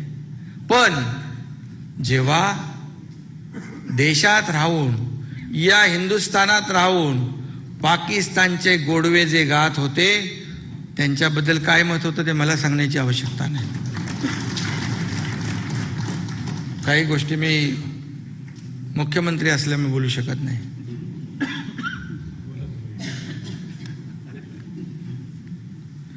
आणि म्हणून आज बाळासाहेबांची शिकवण, त्यांचा वारसा, त्यांचे विचार, त्यांचा जो मूलमंत्र 80% समाजकारण 20% राजकारण, तो आपण पुढे घेऊन जातोय. त्यांनी कधी जात पात धर्म, मगाशी उपमुख्यमंत्री महोदय म्हणाले, कधी त्यांनी जातीपातीचा विचार केला नाही, धर्माचा विचार केला नाही. कोणाकडे किती मतं आहेत, कोणाचा समाज किती आहे, त्याला कशी मतं मिळतील, तो निवडून कसा येणार, कधी नाही. जो काम करेल त्याला पुढं आणण्याचं काम केलं. त्याला त्याचं काम बघून, त्याचं कर्तृत्व बघून त्याला संधी देण्याचं काम केलं. नाही तर अनेक लोक आहेत, त्या समाजाचे मतदार त्या 3 लाखामध्ये 2-5 हजार पण नाहीत, परंतु अशा लोकांना देखील बाळासाहेबांच्या विचाराने या विधानसभेत लोकसभेपर्यंत पाठवण्याचं काम केलं. आणि म्हणून ते प्रखर हिंदुत्ववादी होतेच. त्यांच्या हिंदुत्वामध्ये ओतप्रोत राष्ट्रभक्ती भरली होती, देशभक्ती भरली होती. त्यांनी कधी मतांवर डोळा ठेवून राजकारण केलं नाही.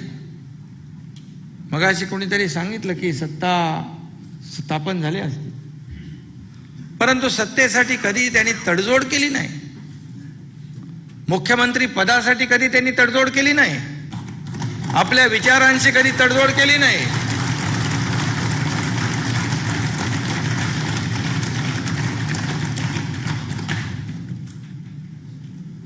हे देखील त्यांच्याकडून आम्ही शिकलेलो आहे. ही देखील शिकवण त्यांचीच आहे. त्यांचाच आदर्श डोळ्यासमोर ठेवून आम्ही काम करतो आहे. आणि म्हणून ते नेहमी म्हणायचे ते रिमोट कंट्रोल होते, पण ते रिमोट कंट्रोल सर्वसामान्य लोकांच्या हिताला, त्यांना न्याय देण्यासाठी चालवायचे. स्वतःला काही पाहिजे म्हणून कधी त्यांनी रिमोट कंट्रोल चालवलं नाही, कधीच चालवलं नाही. आम्ही सगळे साक्षीदार आहोत. रामदेव सध्या भाऊ,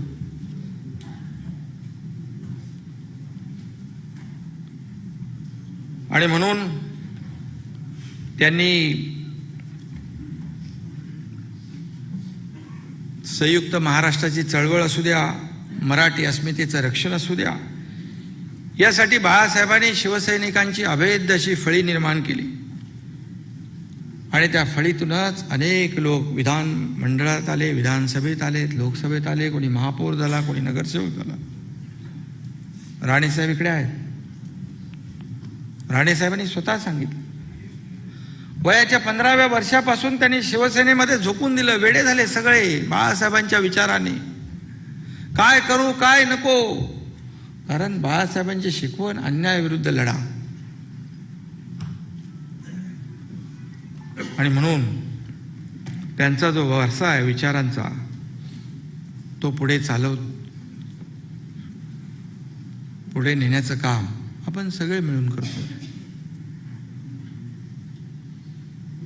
खरं म्हणजे व्यंगचित्रकार म्हणून त्यांच्या ब्रशच्या फटकाऱ्यातून, त्यांच्या शब्दातून, लेखनातून, शेकडो भाषणातून ते अत्यंत स्पष्ट शब्दात कुणाची भीडभाड ठेवायची नाही. बोलले की बोलले, वापस नाही. बंदुकीतून सुटली, गोळी गेली, परत नाही. मगाशी राजसाहेब बोलले. त्यांच्या सगळ्याची एक मोठी चरब होती, धाक होता, दरारा होता, पण तेवढाच आदरही होता. त्यांच्या व्यंगचित्रामधील फटक्यांमधून भल्या भल्यांना घाम फुटायचा. हे आपण सगळ्यांनी अनुभवलंय, पाहिलंय. आणि म्हणून बाळासाहेबांच्या व्यक्तिमत्वात असंख्य विचारधारांचा मिलाफ होता. छत्रपती शिवरायांना ते दैवत मानत होते, दैवत मानत होते. आणि म्हणून ते खरे शिवभक्त देखील होते, शिवभक्त देखील होते. एवढंच नाही तर आपल्या राज्यातले गडकोट किल्ले यांच्याबद्दल त्यांना फार आस्था होती. आणि म्हणून त्यांनी जे जे काही विचार केले ते आपलं सरकार, गडकोट किल्ल्यांचं देखील संवर्धन जतन झालं पाहिजे, ही भूमिका आपल्या सरकारने देखील घेतली.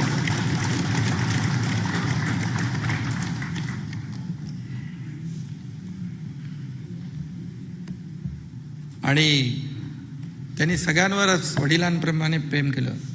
ते आमच्या सगळ्यांसाठी दैवत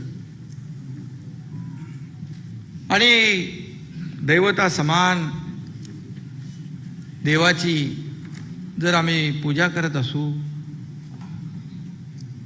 त्यांचं गुणगान गावत असू, तर खऱ्या अर्थाने सगळ्यांना आनंद व्हायला पाहिजे. परंतु मी आज राजकारणावर बोलणार नाही. आणि ते त्यांचं नाव घेताना, त्यांचे विचार पुढे नेताना आम्हाला कुठलीही तमा बाळगण्याची आवश्यकता नाही. जे विचार त्यांचे लोकांच्या हिताचे होते, सर्वसामान्य लोकांना न्याय देणारे होते, एवढंच मी या प्रसंगी सांगतो. त्यांनी अनेक आपले सिनेसृष्टीतले लोक आलेत. त्यांनी नाट्य असेल, सिने कलावंत असतील, मराठी सिनेसृष्टी असेल, हिंदी सिनेसृष्टी असेल, या सगळ्यांच्याच मागं उभं राहण्याचं काम केलं. जेव्हा जेव्हा ते अडचणीत आले तेव्हा तेव्हा त्यांना पाठिंबा देण्याचं, त्यांना राजाश्रय देण्याचं काम बाळासाहेबांनी केलं. सगळ्या विभिन्न क्षेत्रात जेव्हा जेव्हा संकट आली तेव्हा तेव्हा बाळासाहेब खंबीरपणे त्यांच्या मागे उभं राहिले. ते आपल्या सगळ्या महाराष्ट्राने पाहिले, अखंड महाराष्ट्राने पाहिले. आणि म्हणून मी आपल्या सगळ्यांना आज मनापासून धन्यवाद देतो. आणि काही या ठिकाणी भुजबळ साहेब देखील इकडे बसलेत, आमचे अडसूळ साहेब आहेत, जुने बाळासाहेबांच्या बरोबर काम केलेले, दोघं आमच्या इथे व्यासपीठावर आहेत. पण दिलदार वृत्तीचे बाळासाहेब आपण सगळ्यांनी पाहिले. निरंजन इकडे बसलाय समोर. डावकरे साहेबांना जेव्हा विधान परिषदेमध्ये जेव्हा बिनविरोध आपल्याला द्यायचं होतं तेव्हा मी आणि डावकरे साहेब गेलो बाळासाहेबांकडे आणि म्हणालो, साहेब आपल्याला यांना मदत करायची. मला म्हणाले, काय वेडा झालास का तू? ते तर मीडियावाले ते दांडकी घेऊन येतील माझ्यासमोर, त्यांना काय सांगू उद्या मी उमेदवार उभा करत नाही म्हणून. बोललो, तुम्हाला कोण विचारणार? आणि डावकरे साहेबांना खाली पाठवलं आणि मला म्हणाले, खरंच आपल्याला डावकरे साहेबांना म्हणजे चांगला माणूस आहे ना? बोलो, खूप चांगले आहेत ते, आपल्याला नेहमी त्यांची मदत सहकार्य असतं. तातडीने पटकन निर्णय घेतला. फक्त विधान परिषद सदस्य नाही, नंतर त्या उपाध्यक्ष निवडणुकीत देखील बाळासाहेबांनी मोठ्या मनाने त्यांना पाठिंबा दिला. हे माझ्या समोरचं उदाहरण आहे. कार्यकर्त्याच्या मागं कसं उभं राहायचं हे बाळासाहेबांकडून शिकलं पाहिजे. धर्मवीर आनंद दिघे साहेबांना जेव्हा टाळा लागला त्यावेळेस मुख्यमंत्री पवार साहेब होते. त्यांना मुख्यमंत्री म्हणून काय स्वतःसाठी काही काम करून घेऊ शकले असते ते, परंतु त्यांनी काम काय सांगितलं तर माझा कार्यकर्ता आनंद दिघे याला मदत करा म्हणून. हे आमच्या समोरची उदाहरण आहे. म्हणजे कार्यकर्त्याच्या मागं कसं उभं राहायचं. जो अन्यायाविरुद्ध समाजासाठी लढताना त्याच्यावर जर गुन्हे दाखल झाले असतील, केसेस झाले असतील, तर त्याच्या मागं उभं राहून त्याला त्याच्यातून सही सलामत बाहेर काढण्याचं काम बाळासाहेबांनी केलं. हे मी का सांगतोय तुम्हाला माहित आहे. अनेक लोकांना अनेक अनुभव आलेले आहेत आणि म्हणून त्यांच्या या सगळ्या रामदासबाई इकडे आहेत. एकदा आपण गेलो होतो वरती, म्हणजे बाळासाहेबांच्या खोलीत. तुम्ही होते, मी होतो. काय केलं होतं? आम्ही गेलो, आम्हाला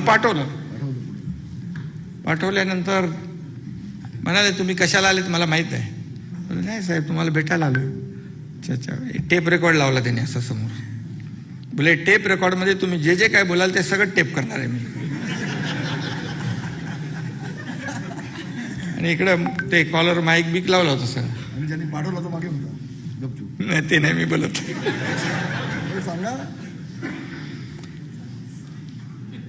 म्हणाले, बोला. नाही बोले, ते साहेब आता विधान परिषदेची निवडणूक आहे, त्याला आपल्या मतांची गोळाबेरीच करायला लागेल.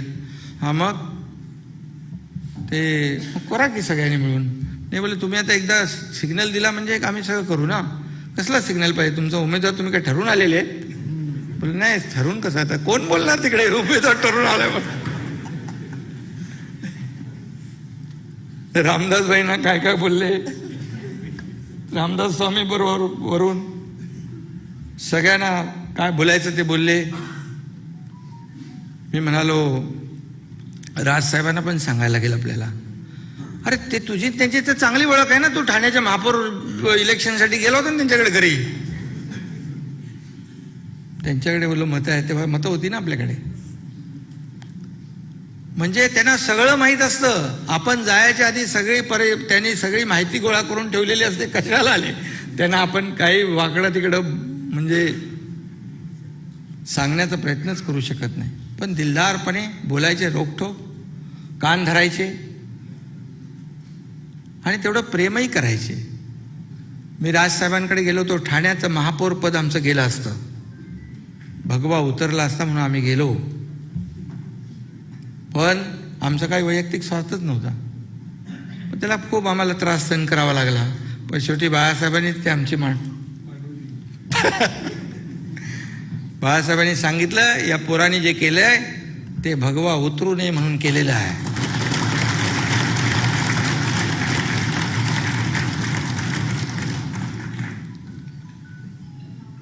आणि मग हे सगळे जे काही आठवणी आहेत, बाळासाहेब फार दिलदार होते आणि मी त्याचा साक्षीदार होतो. मी तेव्हा सभागृह नेता होतो. ठाण्यामध्ये काही कामं असायची मी त्यांची करायचो. पण ते सगळं वाटप करायचे. ते देणारे होते, घेणारे नव्हते. देणार सगळं द्यायचे, सगळं वाटून टाकायचे. त्यांचे कार्यकर्ते, त्यांच्याबरोबर काम करणारे लोक, त्यांच्या घरातलं लग्न असू द्या, कार्य असू द्या. नाही आज आपला चांगला दिवस आहे. आणि म्हणून ते नेहमी सांगायचे, एकदा तर अण्णा हजारेंचं जे काय एवढं रामभाईंना माहित आहे, एवढं सगळं सगळीकडे मोठं म्हणजे आंदोलन चाललं होतं. सगळे घाबरायचे, अण्णा हजारे मैं अण्णा हूँ. सगळीकडे गल्ली बोळामध्ये खूप मोठं आंदोलन निर्माण केलं आणि त्यांच्या लोकांना भेटायचं होतं. आम्ही बाळासाहेबांनी सांगितलं, अरे बोलले अण्णा तिकडे उपोषण करतात आणि इकडे मागं स्टेजच्या मागे बिर्याणी खातात लोक. बोले हे कसले लोक आहेत? बोले साहेब त्यांना बोले काय नाही, म्हणजे बाहेर काही होऊ द्या, काही नाही, त्यांचं त्यांना म्हणजे जे बाळासाहेबांना करायचं आहे तेच करायचे. काय कधी त्यांनी तडजोड नाही केली, बिलकुल तडजोड केली नाही. आणि म्हणून मी जास्त काय बोलत नाही. आता एवढंच सांगतो, जे बोलायचे ते परखडपणे बोलायचे. मला माहीत आहे, सगळ्यांनाच माहीत आहे. आपकी अदालतमध्ये त्या मुलाखतीमध्ये काहीतरी त्यांना कोणी विचारलं, बाळासाहेब जी ये दंगों में आपका हाथ था क्या? तो बोले हाथ ही नहीं, पूरा पैर भी था. म्हणजे जे बोलायचे ते बोलायचे मोकळेपणाने. बोलले की मी तडजोड, मी काय माझा दुसरं राणे साहेबांना माझ्यापेक्षा जास्ती माहीत आहे तिकडे. आणि म्हणून बाकी आपण नंतरच्या व्यासपीठावर बोलू सगळं. आज आपला चांगला दिवस आहे. आपल्या गुरुवर्यांचं तैलचित्र इकडे लागलेलं आहे. त्यांच्याकडून आपल्याला प्रेरणा मिळत राहील आणि त्यांचे बाळासाहेबांचे विचार जे आहेत, एक संधी मिळालेली आहे चांगलं काम करण्याची, या राज्यातल्या जनतेचं भलं करण्याची. आम्ही देवेंद्रजीने, आम्ही आणि आमचं मंत्रिमंडळ बाळासाहेबांचे विचार पुढे नेतोय. त्यांच्या विचारांचं म्हणजे सर्वसामान्य लोकांना न्याय देण्याचं काम करतोय. त्यामध्ये मुद्दाम मी सांगेन की आदरणीय प्रधानमंत्री महोदयांचे देखील बाळासाहेबांशी अतिशय घनिष्ठ संबंध होते. मगाशी आपण चित्रफितीमध्ये पाहिलं. नार्वेकर साहेब, तुम्ही एकदम भारी चित्रफित बनवलेली आहे.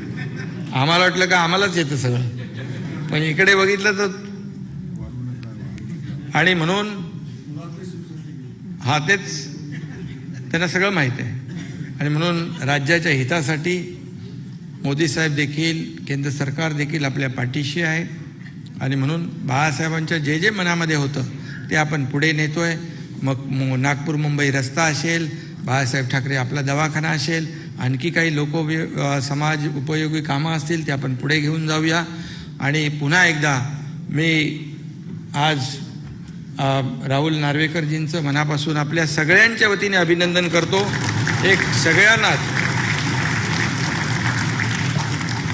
सगळ्यांच्या मनातलं काम त्यांनी केलेलं आहे. आणि पुन्हा एकदा मी हिंदुहृदय सम्राट शिवसेना प्रमुख बाळासाहेब ठाकरे यांना मानाचा मुजरा करतो. धन्यवाद. जय हिंद, जय महाराष्ट्र.